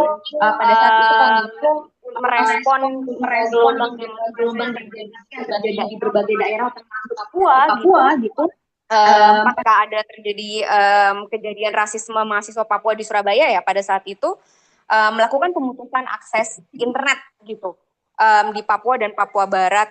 Dan ini tentu saja melanggar hak asasi manusia ya teman-teman, baik dari hak atas akses informasi maupun kebebasan berekspresi Dan yang paling penting adalah kebebasan pers gitu, yang kemudian juga terdampak karena kawan-kawan jurnalis pasti sangat bergantung dengan internet. Kemudian menjadi tantangan ya, Anita dan aku juga sebenarnya sangat ingin sekali belajar dan tidak sabar untuk membaca tulisan-tulisan di microsite untuk tahu lebih lanjut liputan terkait misinformasi dan disinformasi di Timur itu seperti apa, karena memang sayangnya Purple Code banyak sekali contohnya masih sangat Jakarta dan Jawa sentris. Mungkin aku di sini dulu, silakan kalau misalnya mau dilanjutkan diskusinya. Oke, terima kasih Kak Alia. Menarik sekali gitu ya, bagaimana perkembangan AI gitu ternyata juga punya peran besar untuk membuat disinformasi dan misinformasi ini semakin bermetamorfosa gitu ya, yang untuk mengcounternya juga butuh effort yang lebih besar juga gitu ya. Nah, kita bergeser dulu, mungkin nanti sudah ada pertanyaan-pertanyaan yang ingin disampaikan dari teman-teman, nanti kita akan membuka sesi tanya jawab.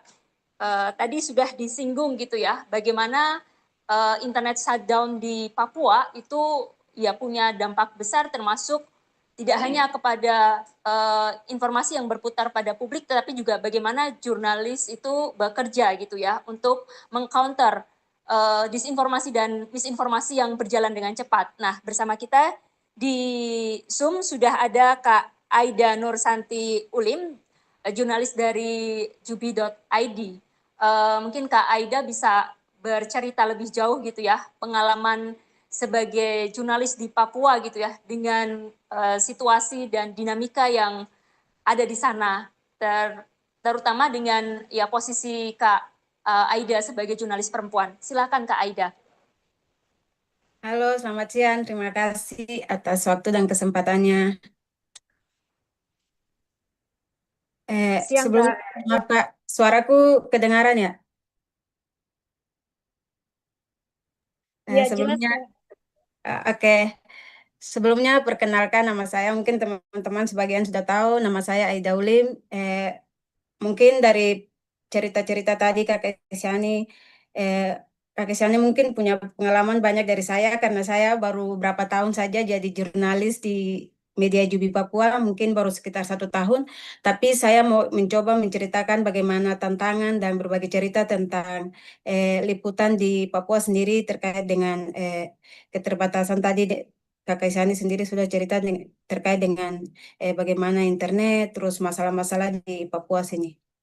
Mungkin yang pertama saya memulai dengan, kita tahu di Papua sendiri banyak sekali masalah, mulai dari isu politik, pelanggaran HAM, masyarakat adat, tanah, lingkungan, dan sebagainya itu kan masalah di Papua ini sangat banyak. Terus sebagai jurnalis perempuan yang ada di Papua sendiri, termasuk saya punya pengalaman saat meliput. Saya cerita sedikit, saya punya pengalaman saat meliput di Jayapura sini pas itu ada demonstrasi terkait dengan penolakan militer di Papua khususnya. Di saat peliputan terjadi keributan antara massa dengan pihak keamanan, di situ terjadi ricuh sehingga kita lari karena panik, jadi kita lari sembarang sehingga di situ saya lari masuk di suatu laundry, tempat cuci pakaian. Di situ kita terjebak di dalam, di situ saya dengan ada seorang bapak sama mahasiswa sama ada mbak-mbak yang punya laundry, kita terjebak di dalam, sedangkan di dalam ruangan itu sudah full dengan gas air mata karena saat itu pihak kepolisian menembakkan gas air mata, dan di saat itu di dalam ruangan itu sudah full dengan gas air mata, terus mata kami juga saat itu perih, terus di luar tuh sudah ramai sekali karena masa baku lempar dengan pihak kepolisian. Jadi di situ ada bakar orang punya tempat jualan situ. Jadi di saat itu saya sebagai perempuan yang saat itu saya juga di sini kerja merantau di Jayapura sini, orang tua saya di Sorong di Provinsi Papua Barat Daya. Terus saat itu sempat takut karena misalkan lambat di dalam ruangan di dalam itu gedung itu antara kan kita tahu di Papua sini kan orang kalau konflik atau kericuan gitu pasti ada kebakaran, ada bakar-bakar gedung. Jadi di situ saya berpikir, di situ saya takut sekali. Pasti dalam ruangan itu juga jaringan juga sudah mulai agak agak lelet karena setelah bisa mau keluar juga tidak bisa, di luar juga full. Jadi pada waktu saat itu rasa takut, terus mau telepon juga tidak bisa karena jaringannya sudah tidak baik. Jadi di sisi lain saya bilang, dalam hati saya bilang daripada saya dengan beberapa orang di situ mati sia-sia dalam ruangan itu, lebih baik kita keluar dari sini, lari dari dalam ruangan itu. Jadi di situ saya inisiatif bilang sama yang punya laundry itu, bilang buka pintu biar kita lari sudah daripada tinggal di dalam sini. Dan pada saat itu kakak-kakak yang punya laundry bilang, dong takut tidak bisa keluar. Ya di situ saya bikin diri berani. Saya bilang biar saya nanti saya yang keluar di luar, saya yang lari di luar. Sementara saya pegang kartu pers. Tapi pas kita keluar itu ada brimob, ada polisi di situ banyak. Pas keluar, karena mereka lihat dalam keadaan itu saya panik juga. Pas mau lari, langsung ada beberapa polisi, 2 orang, 3 orang tuh mereka kejar dari belakang. Pas kejar saya tuh, pas lari itu dan kaki tas Leo itu dan sampai di temanku ada bawa teman bawa sampai di tempat aman. Di situ kita mau cari air untuk cuci mata karena Peri waktu saat itu kena gas air mata, karena di situ pas waktu itu kios-kios semua tutup, terada di sekitar situ terada kios yang buka. Jalan cari air di rumah tetangga, di tetangga-tetangga yang dekat situ minta air.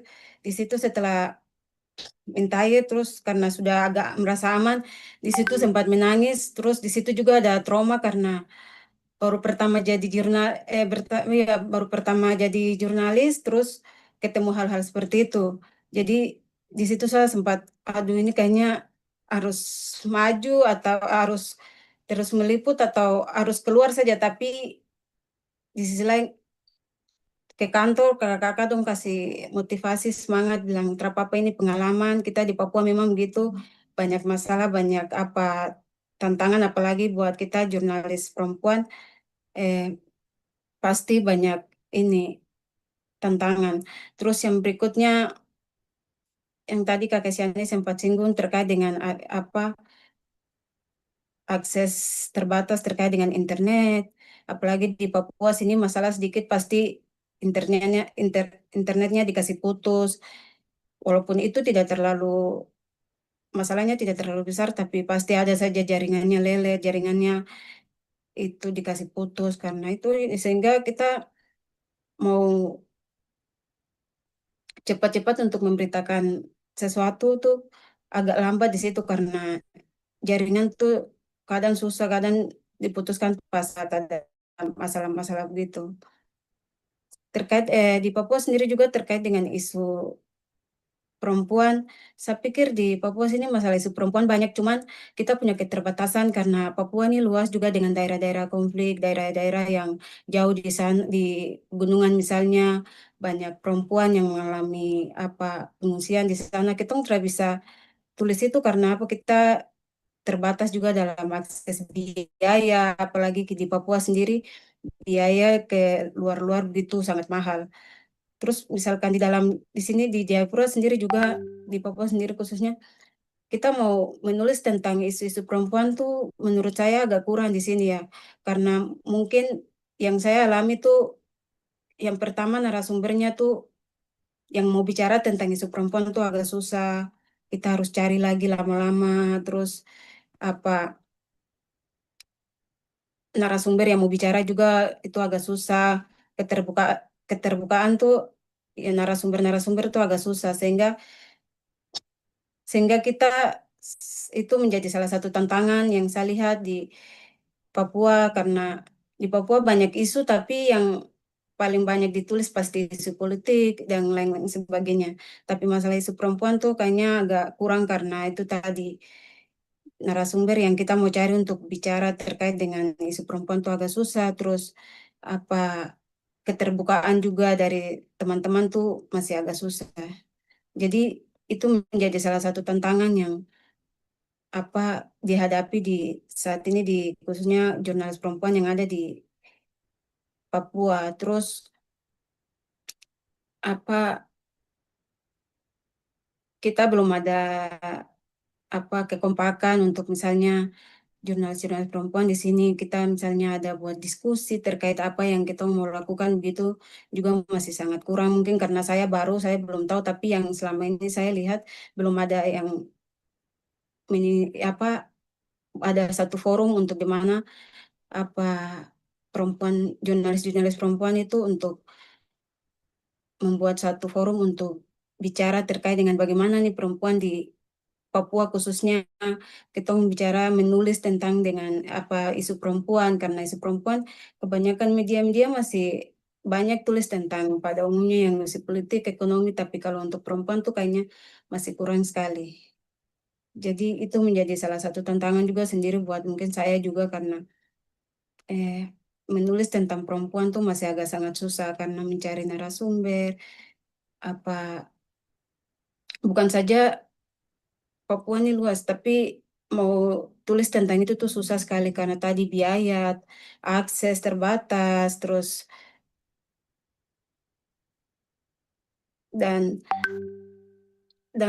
tantangan itu tadi macam misalnya liputan di situasi Papua yang orang demo sedikit langsung kacau, kita yang perempuan nih tertahu lari kemana, karena kebanyakan di sini kan kita walaupun pakai ini kartu imunitas tanda apa pengenal segala juga, macam, tapi ya tentunya kadang-kadang tanda pengenal tidak di saat kalau suka aco tuh pasti dong pakai saja kalau ini jurnalis atau ini perempuan, jadi pasti disapu samakan, saya sama ratakan saja.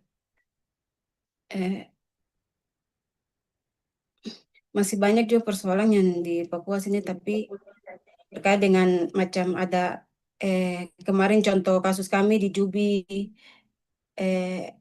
pelemparan bom molotov, itu kan sempat, itu baru pertama jadi jurnalis juga, tapi pas masuk langsung dapat kejadian gitu, mobil kami, kantor kami dilempari bom molotov, itu sempat trauma juga karena baru masuk jadi wartawan langsung terjadi hal begini ya, ada kantor kami dibom sama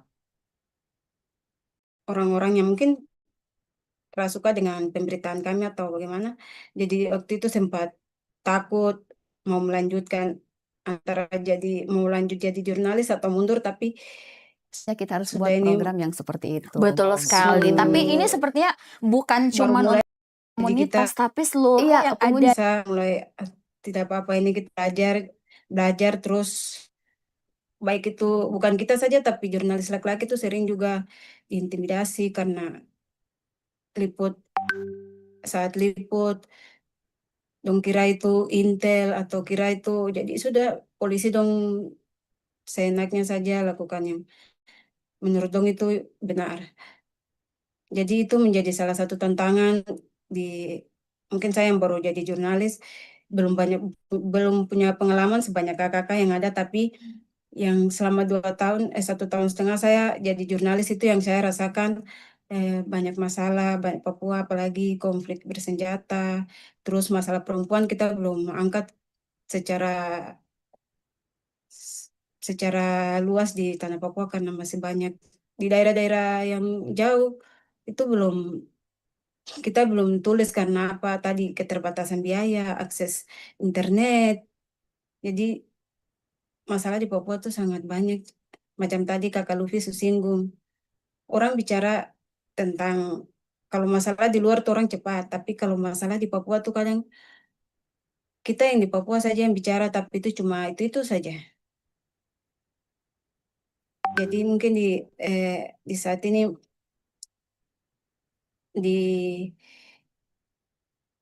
diskusi kita hari ini di sini kita mulai melakukan kolaborasi yang baik untuk tidak hanya sampai di sini saja, tapi kita terus berkomunikasi tentang isu-isu perempuan di tanah Papua, khususnya kami yang di Papua, tapi juga di Indonesia bagian timur. Mungkin itu dulu Kakak. Baik, terima kasih banyak. Baik, terima kasih banyak Kak Aida sudah mau berbagi pengalaman gitu ya. Maaf juga kalau kemudian jadi membuat Kak Aida mengingat kembali peristiwa-peristiwa yang menimbulkan trauma gitu ya. Selama baru jadi wartawan 1,5 tahun tapi sudah menghadapi situasi-situasi yang genting gitu ya, yang ya mempertaruhkan nyawa juga seperti itu. Tadi ada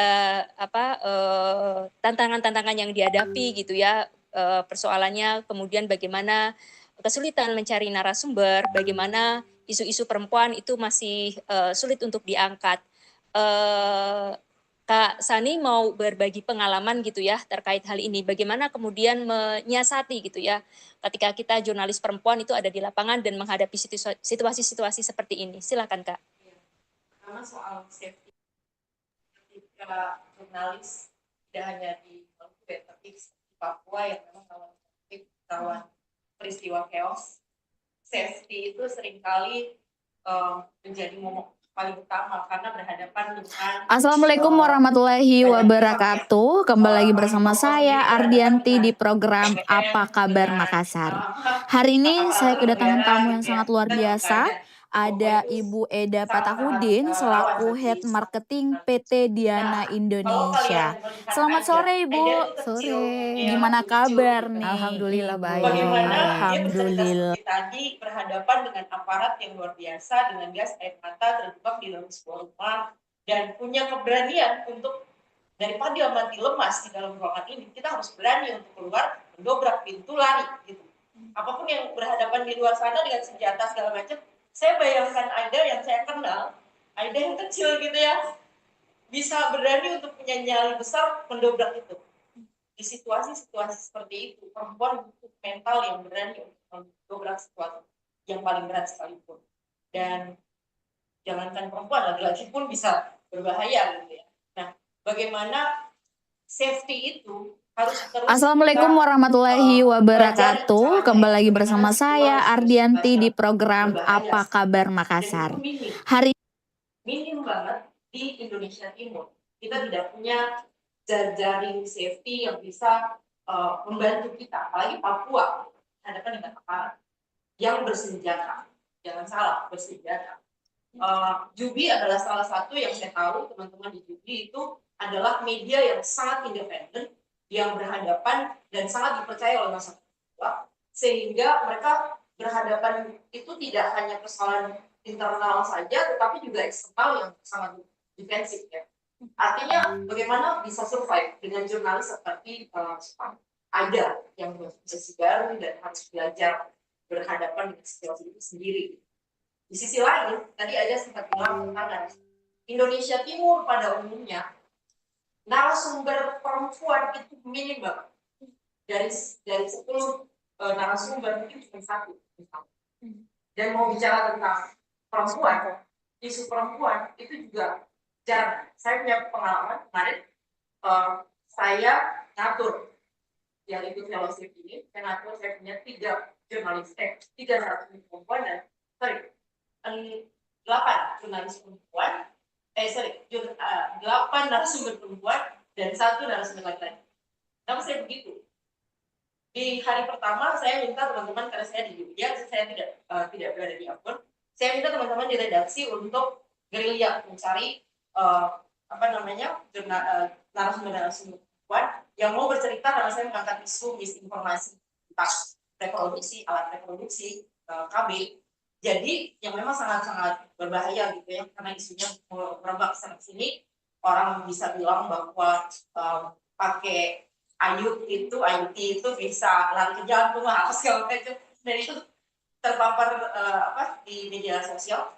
Akhirnya saya memetakan siapa sih perempuan yang bisa jadi narasumber. Salah satu adalah Mutiara Dara Utama. Dia mantan ketua KPID Maluku. Sekarang lagi member doktor di UI. Saya butuh meyakinkan dia berhari-hari untuk mau ngomong. Saya sampai penelit ya, sebagai pakar komunikasi, dia juga akademisi. Bagaimana saya bisa membangun kepercayaan diri dia untuk berani bicara tentang isu yang cukup sensitif di kalangan masyarakat. Dari sisi hoax tentang kami. Saya butuh untuk pepetin terus, ngobrol pagi siapa, ngobrol gini loh. Mbak tinggal ngomong gini. Saya ngelit dia. Akhirnya dia berani untuk bicara. Dan ketika dia bicara, saya menulisnya dalam jurnalisme sekali yang bahasanya soft dan enak untuk dibaca. Saya kirim ke dia. Kak, statement saya kok jadi bagus begini, kata dia gitu. Bukan puji karya sendiri, loh. Tapi maksud saya, dia nggak berpikir bahwa ada bahasa jurnalisme yang bisa soft gitu. Tidak harus langsung strike gitu kan. Dan itu kemudian bikin dia percaya ke saya. Saya bilang, lain kali kalau punya tulisan, kasih tahu saya biar saya bisa publish. Kenapa? Mereka nggak punya di internet untuk bicara tentang isu-isu penting ini. Lalu yang kedua, seorang ketua bidan bidan Indonesia cabang Ambon yang sebenarnya secara kapasitas dia punya otoritas untuk bicara. Dia tinggal bilang, oh saya lagi ada meeting, saya lagi ada ini gitu. Akhirnya apa? Saya bilang, tinggal kasih tahu saya apa sih sebenarnya IUT itu, saya bilang, atau spiral itu, dan apakah masyarakat itu memang terkontaminasi dengan isu-isu seperti ini. Lalu apa kerja teman-teman di sebagai bidan dan di para medis. Terus 1 menit aja saya ngobrol. Boleh saya telepon saya gitu. Tadinya nggak mau diangkat, berkali-kali tuh Mbak. Akhirnya saya ngobrol. Akhirnya dia kasih waktu. Saya jelasin dulu, saya ini si Insani, begini. Saya cerita dulu latar belakangnya, baru dia mau. Terus saya kontak lagi teman yang di dinas sosial untuk dia mau bantu memperkenalkan saya. Sampai segitunya, mereka nggak berani bicara. Akhirnya saya telepon, dia kemudian cerita panjang lebar tentang Ayut, dan saya kirim lagi hasil tulisan. Saya bilang, sebelum saya publish, saya mau tunjukin ini. Supaya ada trust dulu. Gitu. Jadi besok ketika saya mau ngobrol lagi, dia udah percaya. Oh ya, nggak perlu saya jelasin lagi tulisannya untuk apa. Dan itu juga terjadi, kalau di Ibu Lisma Rantika, beliau biasa berhadapan dengan media. Ketika saya ngobrol, beliau langsung peperin segala macam, enak gitu. Tapi yang lain enggak. Terutama yang korban. Dari 5 korban yang saya coba wawancara, minta teman-teman di lapangan wawancara, 3 yang berani untuk bicara apa adanya. Yang lain nggak berani. Nah itu akhirnya bikin teman-teman di lapangan itu kesulitan mendapatkan narasumber-narasumber perempuan. Kenapa ya? Itu tadi secara psikologis nggak berani. Baik, terima kasih Kak Sani. Tadi kita sudah bisa mendapatkan ini ya, tips bagaimana kemudian kita sebagai jurnalis perempuan itu bisa mendapatkan narasumber yang juga punya kapasitas mumpuni untuk berbicara di isunya tersebut atau di isu yang kita angkat gitu ya. Bahwa membangun raport, membangun trust, membangun kepercayaan itu jadi salah satu kunci utama gitu. Dan mungkin juga ini ya, berjejaring itu juga bisa jadi salah satu cara ya ketika kita punya satu narasumber-narasumber yang bagus gitu, kita bisa memberikan rekomendasi kepada kawan-kawan juga yang lain gitu ya ketika mereka membutuhkan narasumber gitu. Nah, kalau kita kemarin itu ya ketika kami Konde dan Kabar Makassar gitu berkolaborasi untuk membuat liputan gitu, salah satu isu yang juga menonjol ketika berbicara soal disinformasi dan misinformasi itu adalah persoalan ini, isu soal disinformasi terkait informasi bekerja ke luar negeri gitu ya, yang ini kemudian mengarah pada TPPO gitu ya, tindak pidana perdagangan orang gitu. Nah, ini juga jadi satu persoalan penting gitu ya, yang sampai hari ini itu masih jadi PR besar buat kita, terutama teman-teman di Nusa Tenggara Timur dan Barat gitu. Nah, bersama kita sudah ada Kak Mary Kolimon yang sehari-hari juga aktif selain sebagai pendeta juga sebagai aktivis perempuan yang juga mendampingi gitu ya teman-teman di sana gitu ya yang menjadi korban dari TPPO, karena salah satunya juga akibat dari disinformasi dan misinformasi yang menyebar lewat media sosial di sana. Nah, mungkin Kak Mary bisa berbagi pengalaman gitu ya, bagaimana situasi yang ada di sana gitu ya, dan upaya-upaya yang dilakukan selama ini. Kak Mary, silakan. Iya, terima kasih banyak teman-teman. Saya harap suara saya bisa didengar oleh kawan-kawan yang ada di Zoom dan teman-teman yang berkumpul di Jakarta. Pertama-tama saya mengucapkan banyak selamat untuk inisiatif hebat hari ini meluncurkan kabar perempuan di Makassar dan microsite perempuan Indonesia Timur di konde.co. Saya pikir ini hal yang penting untuk didukung, dan membaca kerangka acuan, mendengar sambutan dari kakak-kakak yang hebat tadi, Mbak Luffy, Kak Ajri, Mbak Pravita Tias, dan juga kawan-kawan jurnalis perempuan Indonesia Timur tadi, itu juga memberi kami inspirasi di Jaringan Perempuan Indonesia Timur. Apa yang bisa dilakukan untuk bekerja sama lebih baik, memperkuat ekosistem gerakan perempuan di tanah air, khususnya di Indonesia Timur. Saya menyampaikan salam dari kawan-kawan di Jaringan Perempuan Indonesia Timur. Itu satu perkumpulan perempuan lintas agama, lintas wilayah di Timur Indonesia untuk studi perempuan, agama, dan budaya. Kami mencatat beberapa alasan mengapa inisiatif seperti kabar perempuan dan microsite perempuan Indonesia Timur ini penting.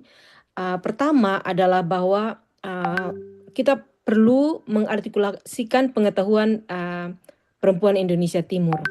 17 tahun terakhir bersama dengan kawan-kawan di Jaringan Perempuan Indonesia Timur, biasa kami singkat JEPIT, kami melihat ada kesenjangan dalam hal produksi pengetahuan di kalangan perempuan aktivis dan akademisi di Timur dan Barat Indonesia.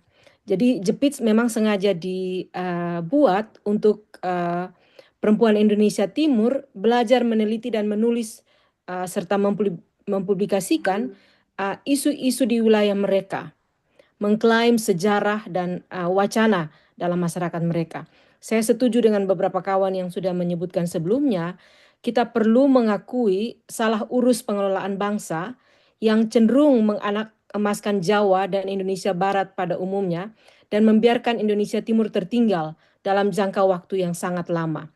Hari ini ketika ada berita seorang anak umur 10 tahun bunuh diri di Ngada di NTT, orang kumpul uang Assalamualaikum untuk warahmatullahi wabarakatuh. Kembali lagi bersama saya Ardianti di program. Bukan itu terutama yang dibutuhkan. Kami sangat menghargai bela rasa untuk kumpul buku dan pena, tapi tidak sesederhana itu. Kembali lagi untuk bersama membaca saya. Indonesia Timur tidak sesederhana itu.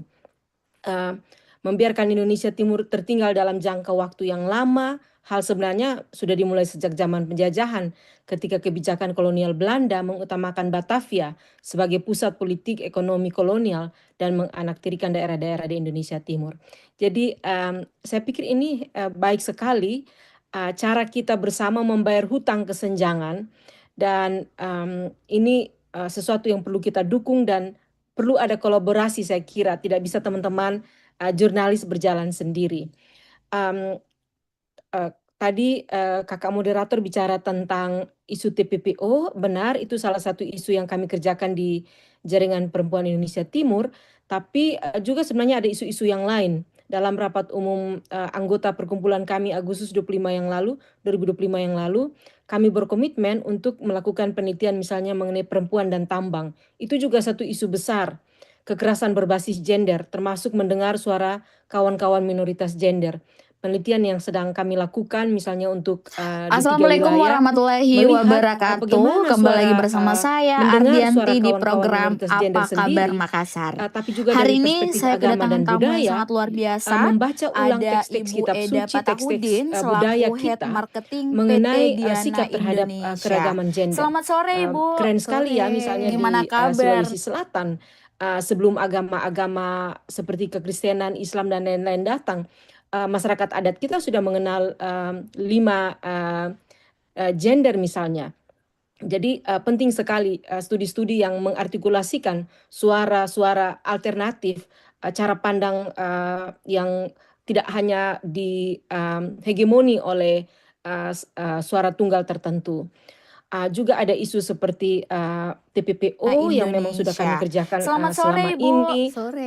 Gimana termasuk untuk kabar nih? Alhamdulillah komunikasi, baik. informasi, edukasi, Alhamdulillah. untuk Nah, menerobos Sobat KM, jadi hari ini kita misinformasi yang sering bakalan terjadi, mengulik orang diiming-imingi dengan menjadi tenaga gimana kerja, tapi kabar sebenarnya nih? itu Alhamdulillah baik.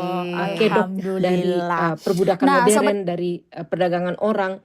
Isu perempuan dan selamat militerisme sore, juga Ibu. masuk dalam agenda kami untuk Sore. dikerjakan sampai dengan tahun Gimana 2029, kabar nih? termasuk di Alhamdulillah Papua, dan baik. kami senang nanti bisa bekerja sama dengan Alhamdulillah. kawan-kawan Nah, jurnalis Sobat di KM, Papua. jadi hari ini kita Resiliensi perempuan bakalan terkait perubahan mengulik iklim, perempuan dan lebih dekat fundamentalisme Smok agama. Galesom dan kedekatan Kami mereka dengan belajar juga karena ternyata Kawasaki. tidak Nah, ini gampang. sangat Beberapa luar penelitian biasa kami sekali terdahulu, pembahasan kita misalnya buku pada kami sore yang terbit hari tentang ini. perempuan, konflik dan Nah, Bu, perdamaian di 3 wilayah, Maluku, dari Poso, Ibu dan ini melihat Atambua, untuk lihat Kawasaki bagaimana Diana konflik bersenjata waktu perkembangan itu dan apa komunitas peran perempuan. supermoto di Temuan menarik bahwa wilayah perempuan Makassar dan bukan sekitarnya itu semata-mata seberapa agen penting untuk sih perdamaian, peran tapi perempuan Smok juga bagi bisa menjadi Kawasaki bagian itu dari agen sendiri, untuk Bu? konflik, Oh iya, bikin makasih. bom dan lain-lain, dan Jadi bagaimana perlu saya sampaikan bahwa memfasilitasi kita selama ruang ini untuk biasanya berefleksi kan bersama. selalu mengadakan Karena kalau kita jujur, kegiatan-kegiatan. ada Itu banyak luka kita juga nggak bisa dari melakukan di dalam kegiatan sejarah sendiri kita, tanpa dan dibantu sampai dengan sekarang beberapa kita belum sungguh-sungguh berusaha untuk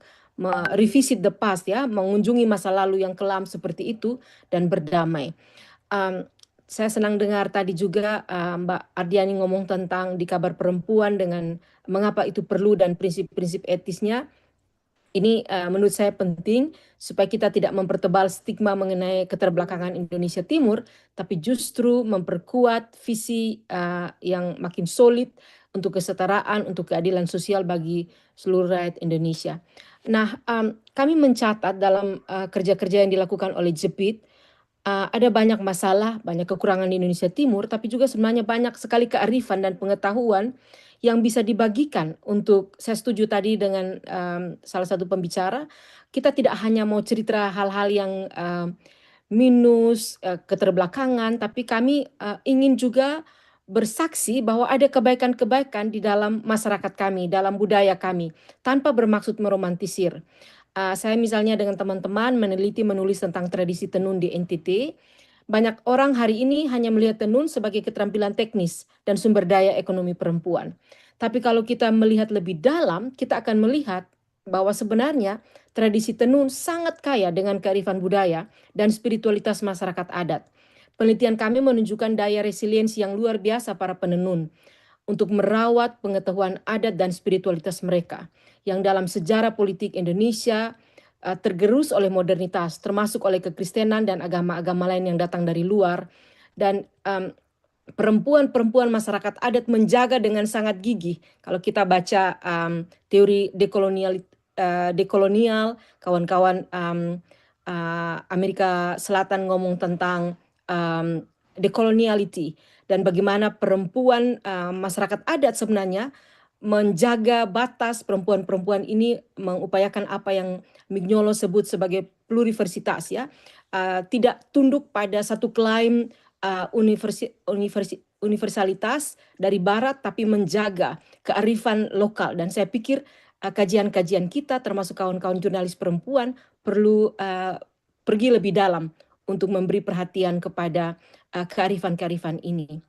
Penelitian-penelitian lain di jaringan kami seperti dengan buku memori-memori terlarang mengenai suara perempuan dan korban penyintas tragedi 65-66 di NTT, juga tentang konflik perdamaian di Maluku, Poso, dan Atambua yang saya sebutkan sebelumnya, menunjukkan masih ada luka dan trauma di Indonesia Timur yang belum sungguh-sungguh diakui dan diupayakan pemulihannya.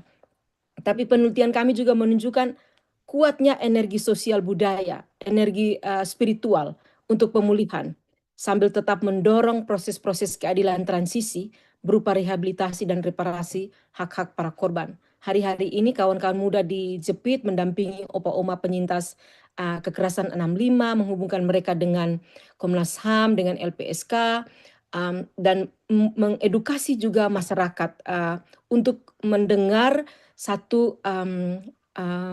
mendengar kebenaran dari bawah.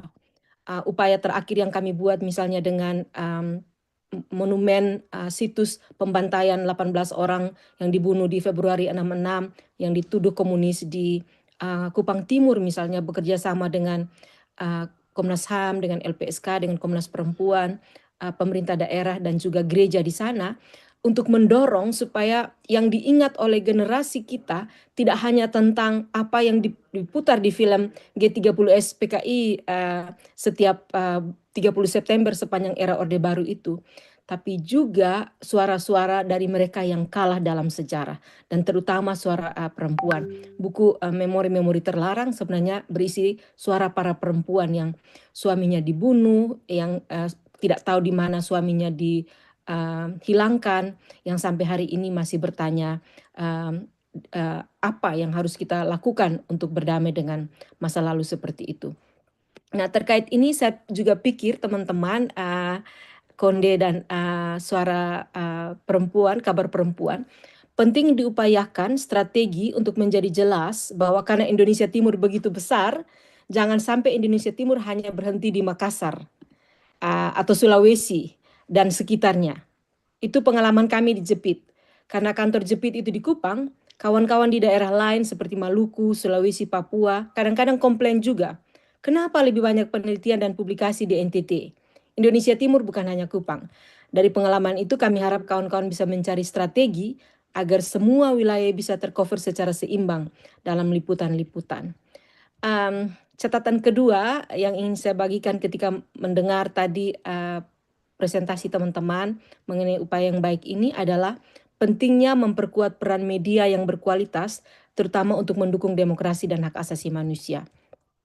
Selain sebagai pengurus Jepit, saya mengajar di Universitas Kristen Artawacana dan juga sebagai salah satu ketua Persekutuan Gereja-Gereja di Indonesia PGI. Dalam sidang MPL PGI di Merauke awal Februari ini, kami menyebut pentingnya mengkritisi kecenderungan otoritarianisme dan militerisme di tanah air dan mendorong penegakan demokrasi dan HAM.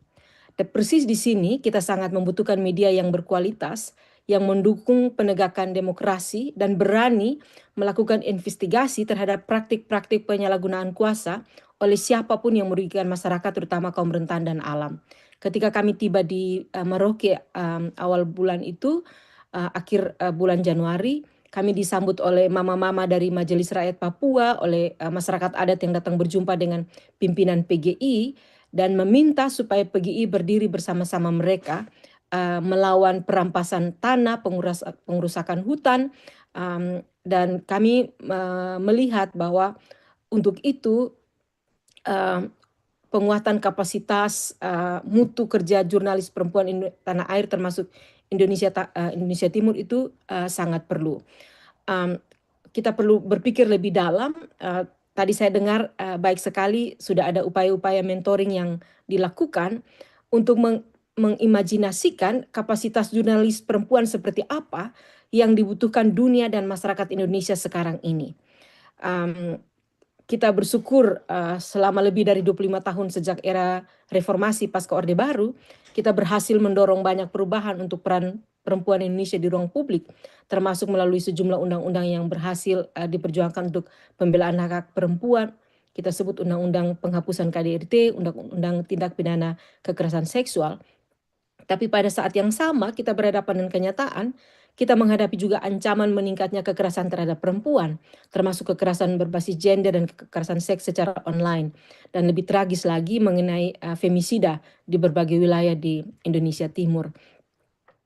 Saya beruntung tahun 2024 itu diajak oleh Komnas Perempuan melakukan evaluasi serius, turut memfasilitasi beberapa pertemuan untuk evaluasi mendalam tentang setelah 25 tahun Komnas Perempuan, apa yang kita capai dan dalam hal apa kita belum maksimal. Evaluasi itu misalnya mencatat hilangnya ruang-ruang belajar organik, lemahnya pengkaderan, perbedaan akses terhadap sumber daya, dan kecenderungan hilangnya visi feminis dalam organisasi-organisasi gerakan perempuan, hingga konflik dalam organisasi atau antar organisasi gerakan perempuan, dan bahwa tantangan yang dihadapi gerakan perempuan dan gerakan masyarakat sipil umumnya akan menjadi lebih berat di 5 tahun yang akan datang, dan kita sedang menjalaninya, kita merasakan bersama itu. baik di tanah air maupun secara global, kita menghadapi berkelindannya berbagai masalah. Perubahan iklim, misinformasi digital tadi sudah disebutkan, fundamentalisme agama, konflik dan kekerasan antar bangsa, dan dampaknya berat bagi seluruh gerakan sosial secara global termasuk bagi gerakan perempuan di Indonesia. Nah, persis di sini kita membutuhkan tidak saja semakin banyak jurnalis perempuan, tapi terutama jurnalis perempuan yang memiliki perspektif adil gender yang kuat, yang kompeten dalam arti bekerja dengan basis data yang kuat. Saya senang sekali dengar beberapa teman tadi bicara bagaimana upaya untuk mengartikulasikan suara perempuan Indonesia Timur itu dengan benar-benar basis data, termasuk keberanian untuk menyentuh isu-isu sensitif yang butuh keberpihakan. Di era di mana orang menjadi malas berpikir, malas belajar dengan kemudahan copy-paste, salin dan tempelkan berita, penguatan kapasitas yang dibutuhkan saya pikir adalah pendidikan kritis. Berpikir mendalam, melakukan analisis juga secara mendalam, deep thinking, deep analysis, termasuk melihat bagaimana patriarki dan seksisme beroperasi di media dan di dalam masyarakat. Jadi kami berharap peluncuran seperti sore hari ini itu tidak hanya seremonial dan insidentil, melainkan proses belajar beraktivisme secara berkelanjutan untuk melahirkan jurnalis-jurnalis perempuan yang cerdas, yang tangguh dengan ideologi yang kuat untuk keberpihakan pada kebenaran dan keadilan, yang tidak gampang dibeli oleh pesan sponsor, karena semakin canggih jurnalisnya, semakin canggih cara membeli mereka. Dengan begitu, media sungguh-sungguh menjadi sarana pendidikan kritis dan penyebaran nilai-nilai yang baik bagi masyarakat. Di banyak kesempatan, orang juga mengeluh kepada lembaga-lembaga agama di tanah air kita. Ketika lembaga-lembaga agama tidak kuat berdiri pada tempatnya untuk pesan-pesan profetis, untuk sikap profetis, nyali profetis, itu juga gampang dibeli oleh pesan sponsor. Tugas kita untuk bersama-sama memfasilitasi lahirnya jurnalis-jurnalis perempuan Indonesia Timur yang cerdas, tangguh, dengan ideologi yang kuat. Inisiatif kawan-kawan di Konde, di Kabar Makassar, BBC Media Action ini saya pikir sudah saya sebutkan tadi, memberi inspirasi bagi kami di Jepit, bagaimana berkoordinasi dengan kawan-kawan jurnalis di wilayah kami untuk memperkuat bersama ekosistem gerakan perempuan. Dalam masyarakat di mana suara perempuan cenderung dibungkam, pengeras suara dipegang oleh para patriark, para elit dalam masyarakat, peran jurnalis perempuan kritis adalah memfasilitasi suara perempuan dan kaum terbungkam lainnya terdengar di ruang publik. Karena politik jurnalisme feminis saya pikir adalah politik pemberdayaan, memfasilitasi suara kaum yang dibungkam untuk didengarkan hingga keadilan bagi mereka tercapai. Saya sedang mengikuti ya juga dengan penasaran bagaimana ujungnya dengan Epstein File ketika dunia digoncang berita terbongkarnya skandal kekerasan seks yang katanya mungkin paling besar di sejarah modern melibatkan elit-elit dunia. Melihat bagaimana para jurnalis perempuan tanpa gentar, sangat profesional, merumuskan pertanyaan mereka, menginvestigasi kebenaran, menantang kekuasaan yang eksploitatif dengan segala risikonya, saya pikir kita ada harapan bahwa betapapun sulitnya kebenaran dan keadilan, ada harapan ketika ada orang dengan jiwa yang kuat dan kompetensi yang mumpuni untuk menghadapinya. Yang terakhir catatan saya Mbak, ini kebutuhan untuk memperkuat ekosistem gerakan perempuan. Saya kembali kepada evaluasi dengan Komnas Perempuan itu, satu hal yang juga saya catat dari evaluasi itu adalah bahwa dalam rangka mengupayakan advokasi terkait perubahan kebijakan dan habitus masyarakat Indonesia untuk keadilan gender, gerakan perempuan Indonesia perlu mencari cara mengkomunikasikan visi keadilan dan kesetaraan gender kepada masyarakat. Di sini saya melihat betapa pentingnya peran jurnalis perempuan, terutama jurnalisme feminis, untuk menopang dan merawat akar-akar gerakan perempuan di Indonesia. Tanpa gerakan itu, perempuan dapat mengalami tantangan lebih besar, termasuk kebangkrutan ideologi dan praksis feminis di masa depan. Dan saya melihat jurnalisme feminis menjadi salah satu mata rantai untuk memperkuat ekosistem gerakan perempuan menuju keadilan dan kesetaraan gender di Indonesia. Untuk itu sekali lagi, selamat atas peluncuran kabarperempuan.com dan mikrosite Suara Perempuan Indonesia Timur di konde.co, dan kami di Jepit bersedia bekerja sama untuk kerja-kerja yang lebih kuat di masa yang akan datang. Terima kasih. Baik, terima kasih banyak. Terima kasih banyak Kak Mary, komprehensif sekali paparannya gitu ya. Kak Mary sudah memaparkan peta persoalan di Indonesia Timur, sekaligus juga catatan bagi platform dan microsite yang sedang kita bangun, dan juga undangan dan tantangan bagi kita jurnalis, terutama jurnalis perempuan di Indonesia Timur gitu ya, untuk mengangkat tidak hanya persoalan-persoalan atau situasi-situasi yang sedang bergejolak, tetapi juga bagaimana mengangkat juga inisiatif-inisiatif ataupun juga inspirasi-inspirasi yang dilakukan oleh perempuan-perempuan di Indonesia Timur, sehingga pengetahuan-pengetahuan di Indonesia Timur itu juga bisa semakin menyebar luas. Nah, kita masih punya waktu 15 menit ke depan gitu ya untuk sesi tanya jawab. Saya buka forum kepada teman-teman yang di sini dulu, yang hadir secara offline dulu, yang mau mengajukan pertanyaan, baik untuk pembicara yang hadir di sini maupun yang ada di ruang Zoom. Silakan teman-teman, adakah yang mau bertanya? Oke, Bapak yang baju hijau, bisa langsung di tempat aja ya. Sebutkan nama dan asalnya pertanyaannya mau bisa.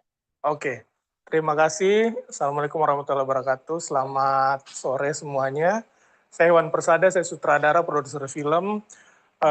Saya tertarik sekali tadi mendengarkan segala macam pembicaraan dari narasumber. Kita nggak usah bicara perempuan, kita bicara Indonesia Timur aja tuh udah susah, apalagi soal perempuan. Saya orang Makassar, tapi saya udah 25 tahun tinggal di Jakarta. Jadi kaki saya itu ada 2, di Jakarta 1,5, di Makassar 1,5. Karena ya selain soal akses, banyak hal yang memang ada kesenjangan yang sangat jauh ya antara Barat dan Timur ya gitu. Dan mungkin ini bukan kritik ya, ini mungkin semacam himbauan aja buat teman-teman Konde juga. Saya juga suka baca tulisan-tulisan di Konde, cuman saya jarang sekali mendapati tulisan tentang film Indonesia di Konde. Ya ada tapi tidak banyak, ya kan. Karena menurut saya gini, film itu kan salah satu media yang paling ampuh ya untuk brainwash segala macam gitu ya, dan film juga sangat bisa akulturasi dengan jurnalisme gitu ya.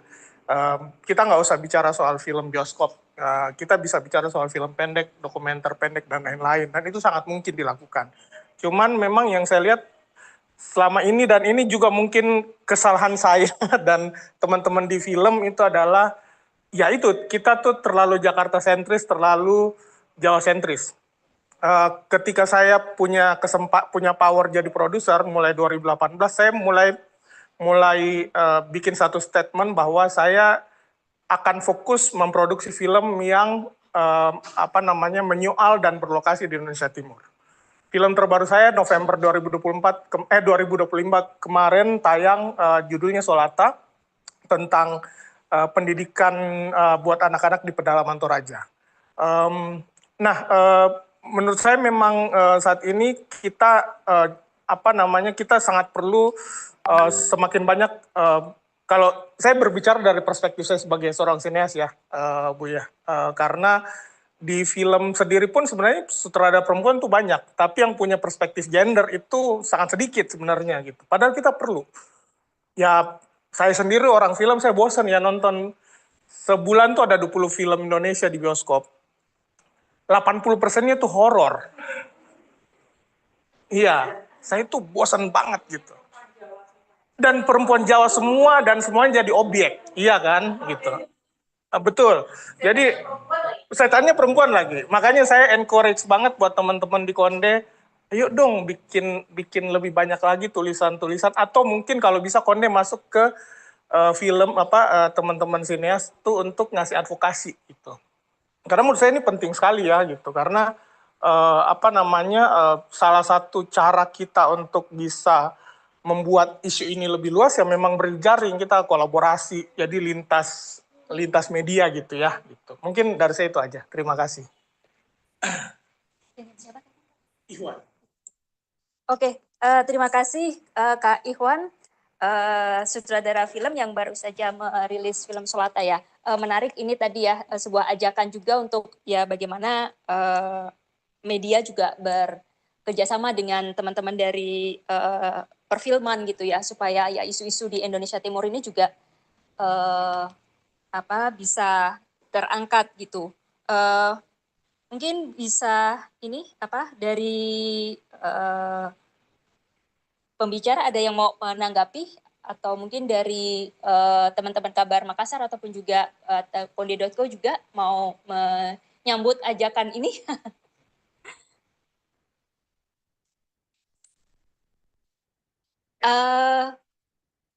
Apakah ada pertanyaan lain? Selain saya juga mengundang teman-teman di ini ya, di yang ikut secara online. Oh oke. Ada lagi yang mau bertanya di sini? Oke, silakan Pak. Terima kasih. Oke.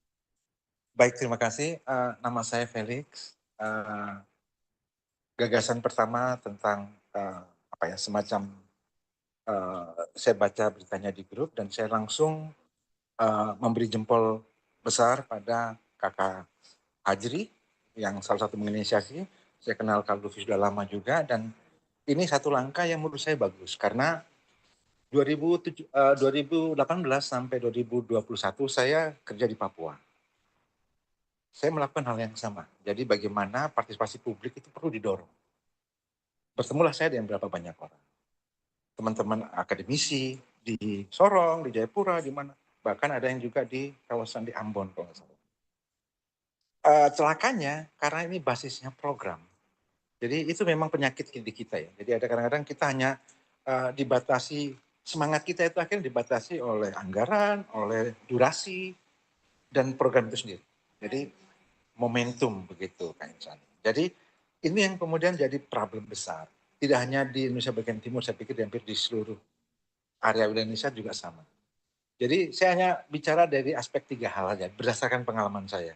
Waktu itu saya bikin kaukus Mama Papua, hebat. Jadi di dalamnya ada jurnalis.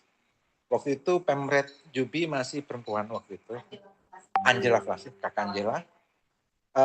Ada beberapa dosen-dosen, peneliti di kampus-kampus di Jayapura, di Sorong, di Manokwari. Ada juga aktivis juga, perempuan.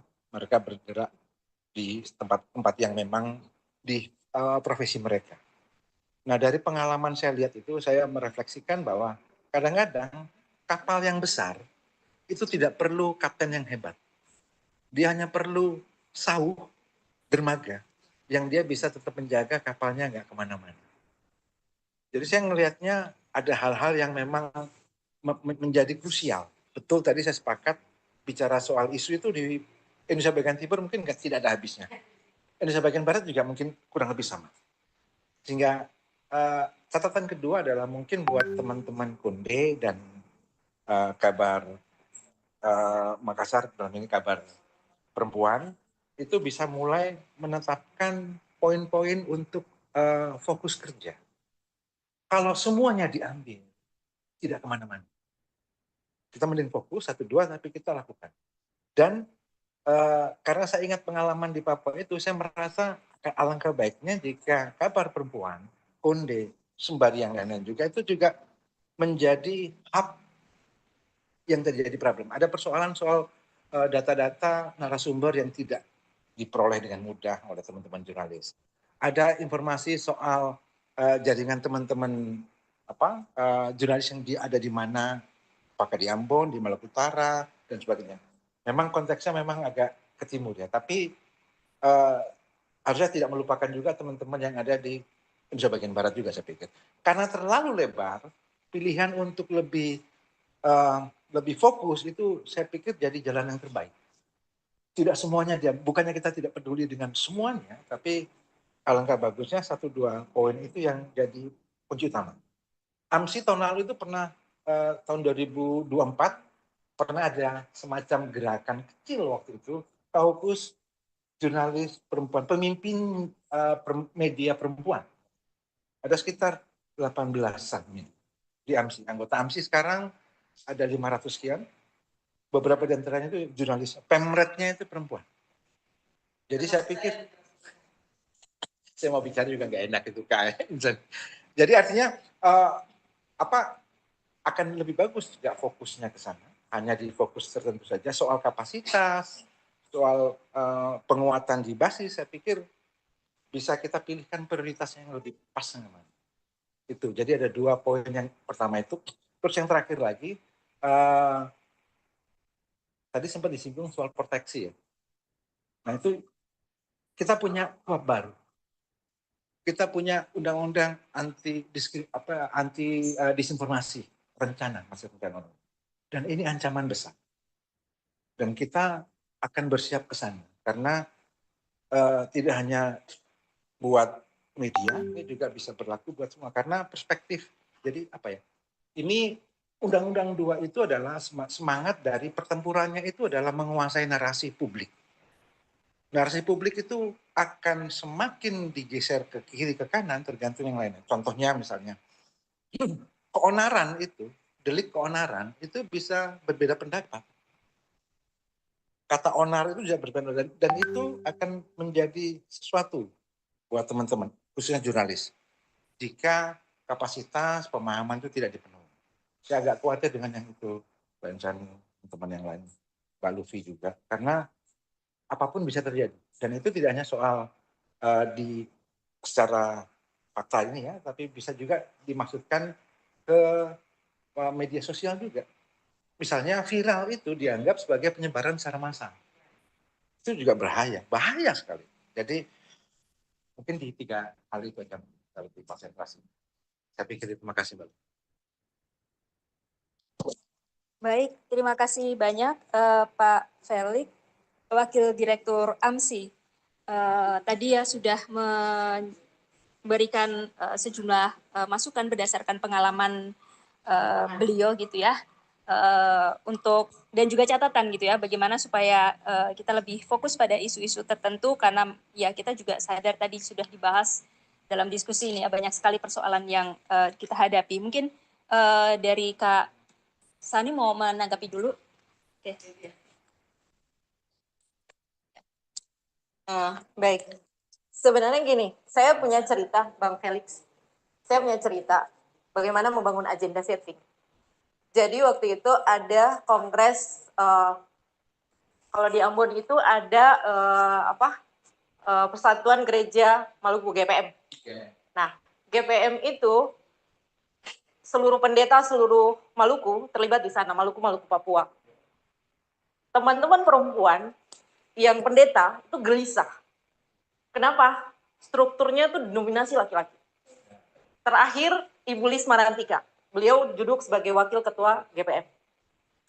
Mereka datang ke saya, yang memang secara intens bersama-sama terus melahirkan isu-isu atau mengkampanyekan isu-isu perempuan. Mereka datang ke saya,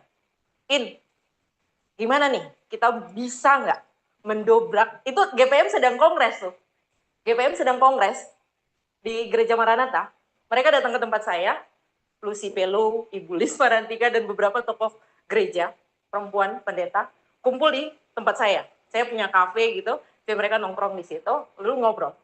Apa yang terjadi? Di sana sedang pemilihan, proses pemilihan, dan saya Muslim. Tapi di dalam forum itu ada satu perempuan yang kita usung gitu, untuk ada di posisi struktural. Apa yang terjadi? Kita bikin tulisan.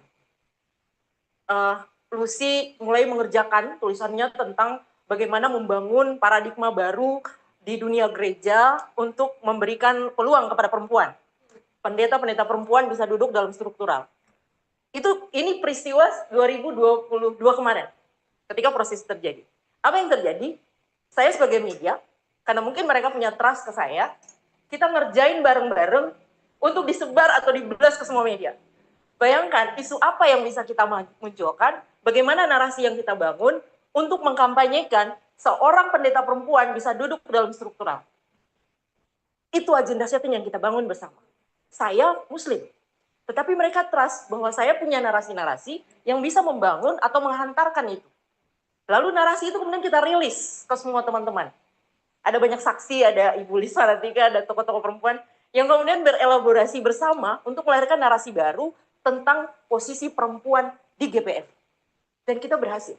Karena Ibu Lis dulu struggle banget untuk masuk di sana.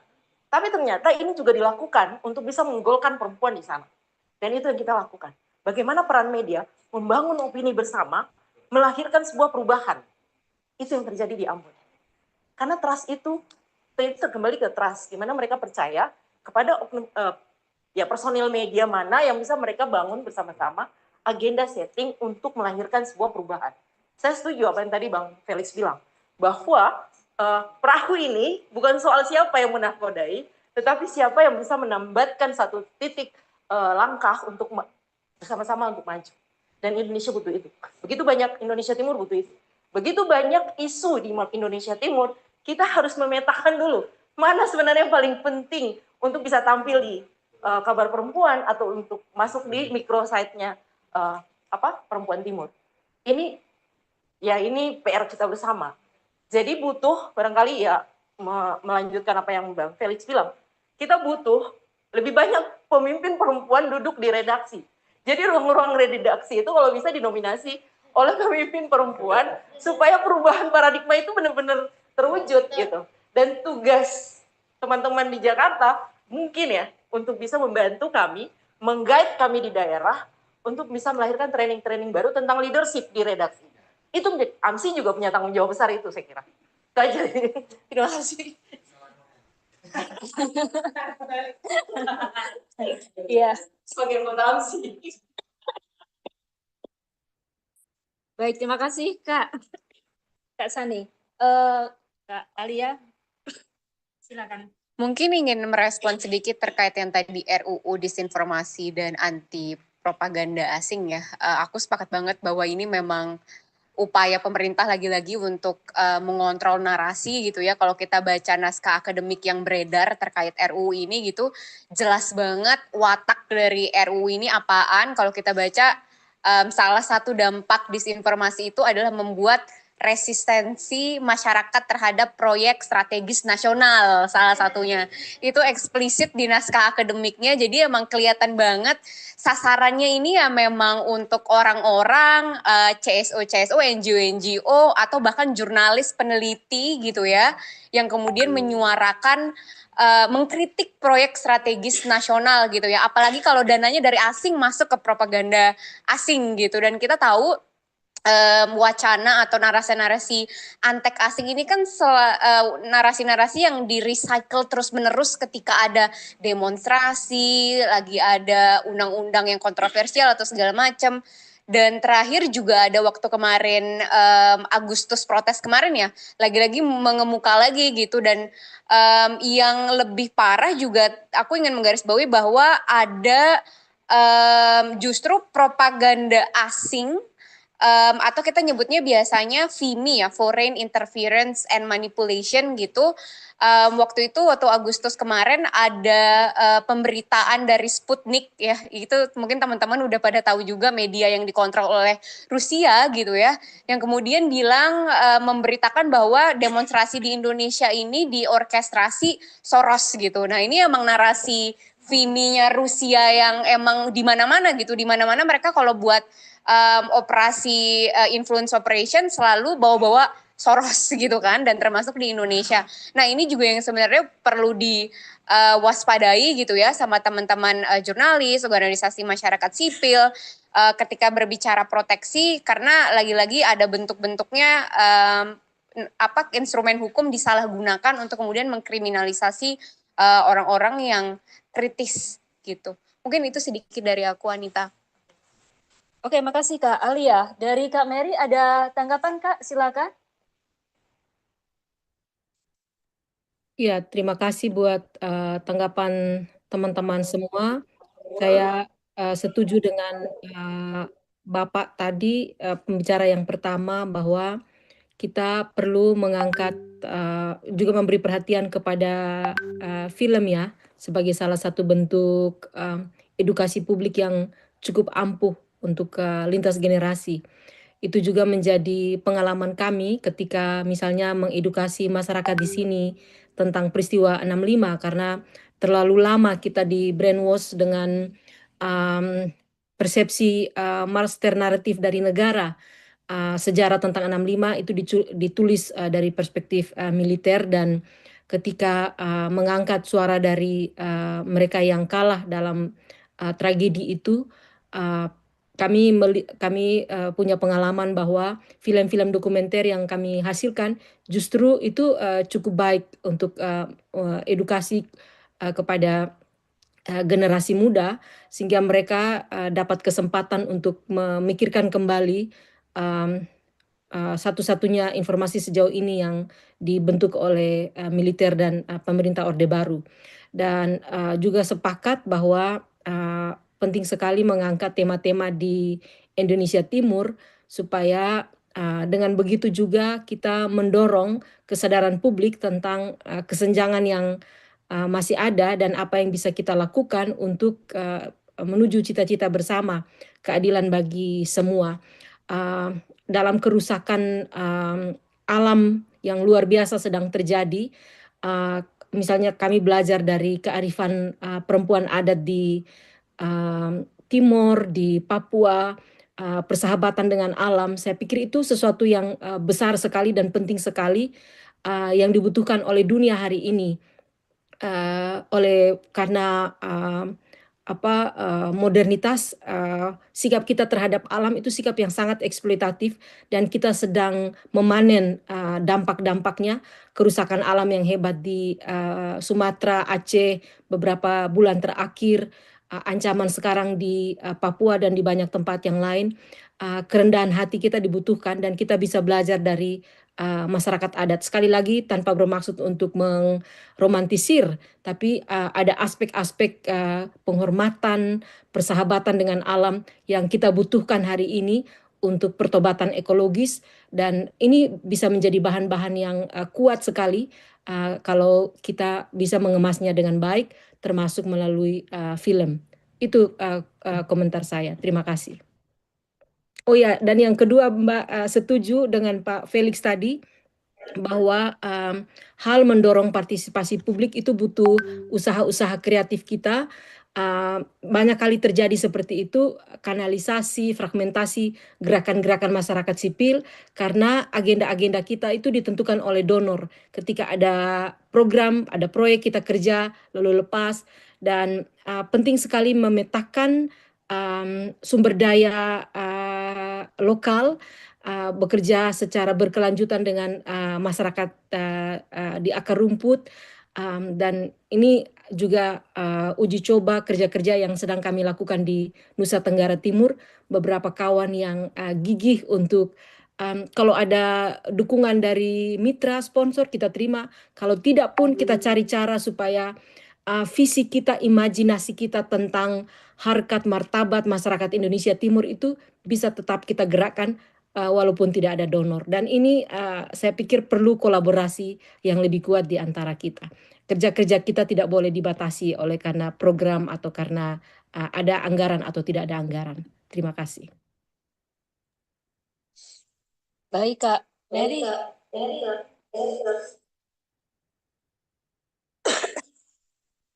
Baik, Kak Mary, terima kasih tanggapannya. Ada yang angkat tangan ya di Zoom. Kak Ivana Tungga dari JPIT. Baik, silakan Kak. Halo kakak-kakak, selamat sore. Terima kasih untuk diskusi yang sangat menarik ini. Saya juga dari Jepit bersama dengan Mama Mary. Terima kasih Kak Aida untuk ceritanya yang sangat menginspirasi. Bagi saya tadi ketika saya mendengar cerita dari Kak Aida, saya langsung berefleksi bahwa di daerah-daerah seperti West Papua, dan juga hari ini kita melihat keterhubungan antara penindasan yang terjadi di Papua Barat dan Palestina, eksistensi jurnalis perempuan itu sendiri sebenarnya adalah perlawanan. Jadi saya sangat terinspirasi dari kegigihan Kak Aida, meskipun ada keraguan, ada second guessing, mempertanyakan kembali keputusan untuk menjadi jurnalis, tapi kebutuhan untuk memberitakan pengalaman ketertindasan yang terjadi di Papua Barat itu kemudian memberi semangat dan spirit untuk terus lanjut menjadi jurnalis di Papua. Juga kita mengingat hari ini jurnalis-jurnalis perempuan yang ada di Palestina dan daerah-daerah lainnya yang mengalami tekanan akibat imperialisme global. Saya punya beberapa catatan, saya sepakat dengan semua catatan yang diberikan oleh Mama Mary, dan saya juga ingin menambahkan mengenai kategori perempuan dan Indonesia Timur itu sendiri, karena saya hari ini sedang berpikir kembali mengenai siapa sih yang berhak disebut sebagai perempuan. Perempuan ini kan kategori dalam kita menyebut manusia, ada perempuan, ada laki-laki. Tapi kalau kita menyebut binatang, ada jantan, ada betina. Lalu siapa sih di Indonesia ini yang memiliki privilege untuk disebut sebagai perempuan? Karena hari ini di bulan Januari ketika saya membuka internet ada banyak berita di contohnya berita-berita mengenai kejadian-kejadian di Bali di mana ada satu desa adat yang melarang orang-orang di dalam desa adat itu untuk menerima anak-anak kos dari Indonesia Timur, khususnya dari Nusa Tenggara Timur. Lalu beberapa minggu kemudian saya melihat lagi di internet ada satu video yang menyebar, tampaknya laki-laki lain yang direkam menghalangi mobil di Jakarta tampaknya. Lalu komentar-komentar di video-video dan pemberitaan ini sangat kayak pertanyaan-pertanyaannya seperti kenapa binatang dilepas di kota? Kenapa tinggal di hutan, kenapa datang ke kota? Jadi kemudian saya jadi bertanya, jadi orang-orang tuh sebenarnya tidak menganggap orang-orang dari Indonesia Timur itu sebagai manusia. Kami itu dianggap sebagai binatang, apalagi sudah dalam pertemuan dengan maksudnya di daerah rantauan begitu. Jadi kemudian kita harus menginvestigasi kembali dalam pemberitaan. Tadi Mama Mary bicara soal deep thinking, deep reflection. Deep ini kita refleksi lagi, perempuan itu siapa yang berhak disebut sebagai perempuan? Siapa yang berhak disebut sebagai manusia perempuan? Jangan sampai ternyata selama ini kita sudah langsung bicara soal pemberitaan mengenai perempuan di Indonesia Timur, tapi nyatanya kita belum selesai pada masalah bahwa perempuan-perempuan di Indonesia Timur itu selama ini tidak dianggap sebagai perempuan, dianggap sebagai binatang. Laki-laki Indonesia Timur ini tidak dianggap sebagai manusia, dianggap sebagai binatang dari hutan yang kalau merantau ke Jakarta, merantau ke kota. Jadi orang dari hutan datang merantau di kota. Sakit hati sekali ya kalau membaca komentar-komentar seperti itu. Nah, kemudian juga kita menginvestigasi kembali kategori Indonesia Timur itu sebagai sesuatu yang tidak given. Tidak begitu saja ada tiba-tiba Indonesia Timur. Tapi bagaimana sih kemudian Indonesia Timur itu lahir sebagai ketika Belanda mau mengintervensi kemerdekaannya Indonesia, mereka kemudian membuat negara Indonesia Timur. Padahal selama ini tidak pernah mereka mengakui keberadaan mengenai sesuatu yang disebut Timur. Tapi ketika mereka mau memecah belah gerakan kemerdekaan Indonesia, mereka sebut Indonesia Timur. Lalu istilah itu kita warasi. Jadi kita harus investigasi kembali sebenarnya kategori Indonesia Timur nih selama ini digunakan seperti apa, baik dalam oleh penindas maupun yang tertindas ketika dia mengklaim kembali Indonesia Timur itu sebagai sebuah identitas yang tidak lebih rendah dibanding identitas rasial lainnya. Jadi itu mungkin komentar dari saya. Ini proyek yang sangat keren sekali dan seperti yang tadi Mama Mary sampaikan, kami di Jepit sangat bersedia membangun solidaritas yang lebih jauh untuk supaya suara-suara hasil-hasil penelitian dari Jepit bisa dipublikasikan di dalam proyek yang kita rayakan hari ini. Terima kasih.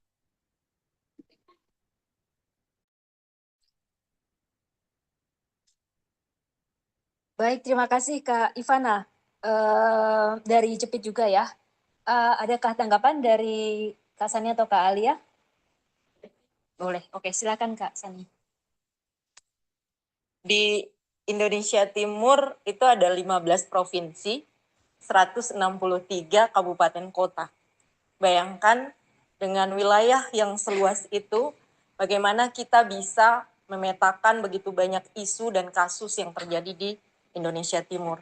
Kerja berat jurnalis Indonesia Timur dengan stigma Indonesia Timur yang kalau kita buat stigma itu menjadi paradigma bersama adalah wilayah tertinggal. Seperti itu ya? Sepakat nggak? Kenapa? Dari banyak sisi kita tertinggal. Secara edukasi, saya punya 2 adik-adik yang sekarang lagi belajar ambil PhD di Ohio misalnya. Mereka tinggal di pedalaman Seram, kemudian mereka dapat akses beasiswa, kemudian keluar. Mereka melihat dari luar. Mereka bisa saja mengambil riset berkaitan apa yang terjadi di Amerika. Tapi apa yang terjadi, mereka ngambil isu apa yang terjadi di Pulau Seram. Bagaimana cara mengangkat isu-isu ini di wilayah pesisir Indonesia Timur yang kemudian menjadi isu global. Ini salah satu caranya. Dan kita sebagai jurnalis punya tanggung jawab besar untuk membuat Indonesia Timur yang tadinya notabene adalah wilayah tertinggal menjadi wilayah yang bisa dilihat dan didengar, bersuara sampai ke dunia global. Itu pekerjaan berat. Tapi paradigma yang sudah dimuncul itu tidak bisa kita melakukan apa-apa di sana. Itu stigma yang sudah terbangun. Saya tinggal di Jogja, betapa sulitnya teman-teman Papua untuk dapat kos-kosan. Ya, stempel itu udah melekat sekali gitu. Jadi, bagaimana caranya kita mengubah stigma itu? Ya, itu persoalan besar. Cerita-cerita ini harus diungkap, disampaikan kepada semua orang bahwa jangan menganggap bahwa ya itu tadi stigma itu terus ditempelkan hanya karena segelintir orang yang melakukan tindakan-tindakan yang mungkin tidak nyaman bagi yang lain. Nah, ini persoalan yang memang menjadi PR kita bersama. Saya sebagai jurnalis, kita hanya bisa mengambil ini sebagai catatan untuk dijadikan isu bersama bahwa berhentilah membuat stigma. Saya kira itu penting. Oke, terima kasih Kak Sani. Dari Kak Mary ada tanggapan Kak? Iya, menyambung Mbak Sani tadi, Kak Sani tadi, bagian dari perjuangan untuk menghapus stigma itu adalah juga dengan mengartikulasikan suara dari Indonesia Timur. Jadi karena itulah kami sangat menghargai upaya yang dilakukan oleh teman-teman di konde.co maupun di Kabar Makassar untuk ruang khusus bagi suara perempuan Indonesia Timur. Terima kasih banyak. Baik, terima kasih. Terima kasih Kak Mary. Dari Kak Aida, adakah tanggapan? Tadi ada apresiasi dari Kak Ivana juga ya, terkait ya upaya yang sudah dilakukan Kak Aida sebagai jurnalis selama ini di Papua.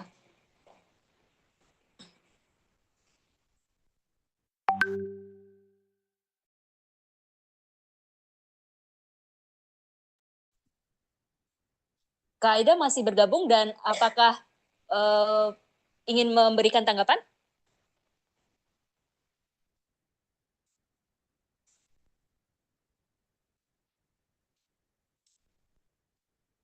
Oke, mungkin sedang ini ya, tidak ada di tempat. Baik, sudah 2 jam, hampir 3 jam, sudah 3 jam, 3 jam lebih kita berkumpul bersama di sini.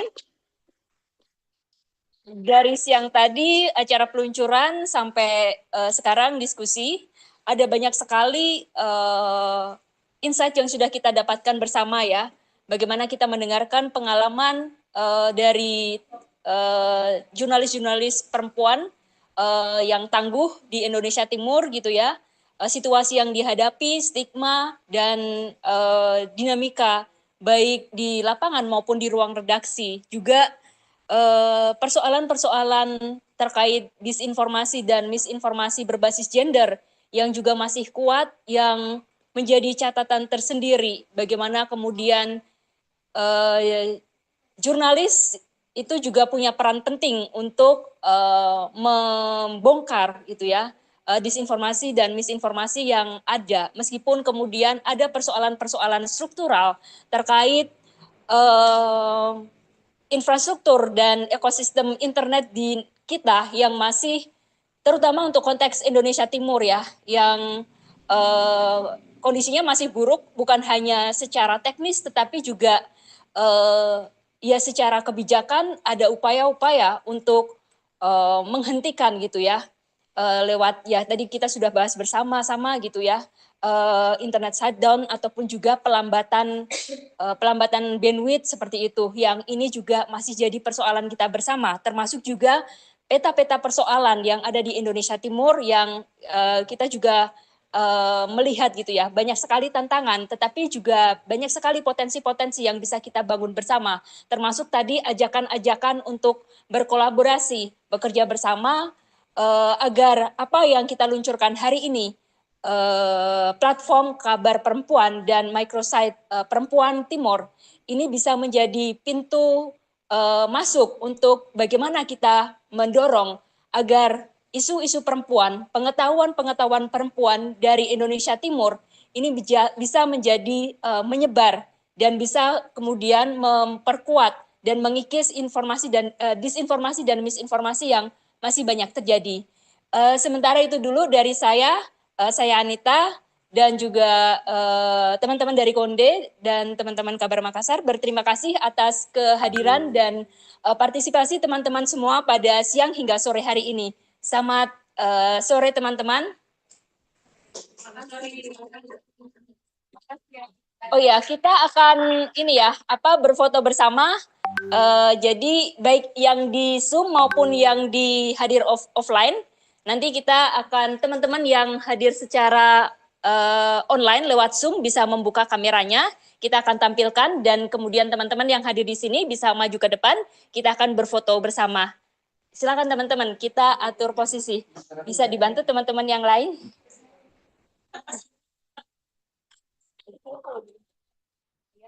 Oh, kita duduk. Sini, Mbak. Di sini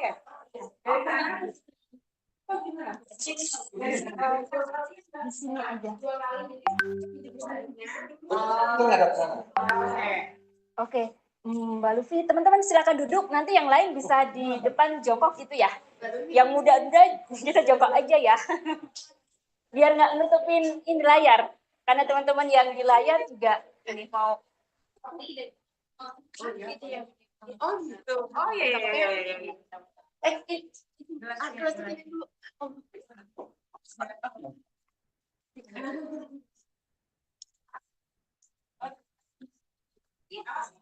Aman-aman.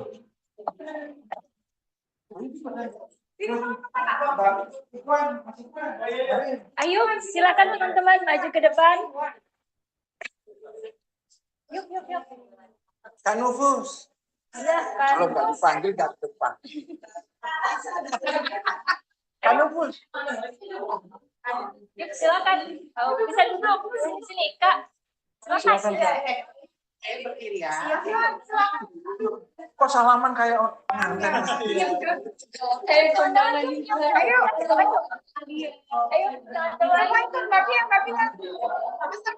Yuk.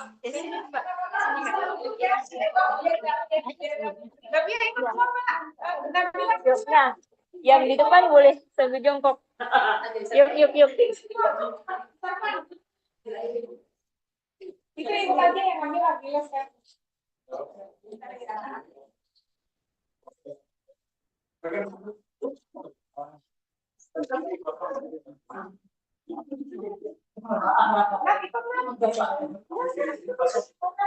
Ayo kita. Bisa, ayo. Enggak. Enggak bisa. Mas Afan ikut. Yuk. Fitri ikut aja. Fitri. Siap ya. Mas Afan 1, 2, 3. Lagi. 1, 2, 3. Video ya. Bebas kan? Iya. Sabar, Pak. Maaf. Oke, sekali lagi. 1, 2, 3. Pakai kamera sekarang. Ayo Fitri gabung.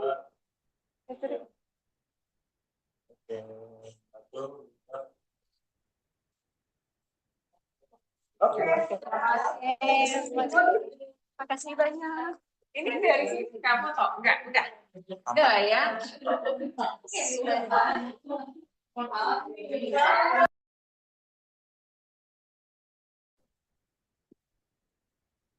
Selamat buat semua ya.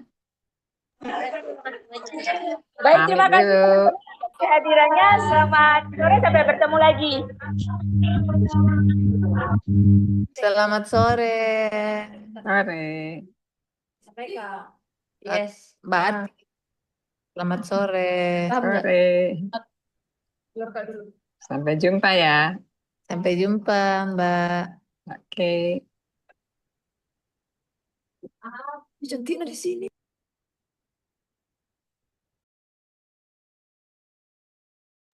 Terima kasih banyak Kak yang sudah menyempatkan hadir pada kegiatan hari ini.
Thank you very much for being with us. It's a good time for this country, whether you have the hottest country anywhere in the world. I think you're hearing it from a lot of people, not just from me.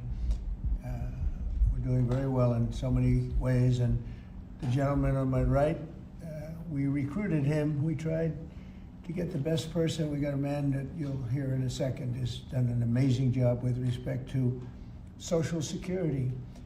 He's running it, and he's running it like nobody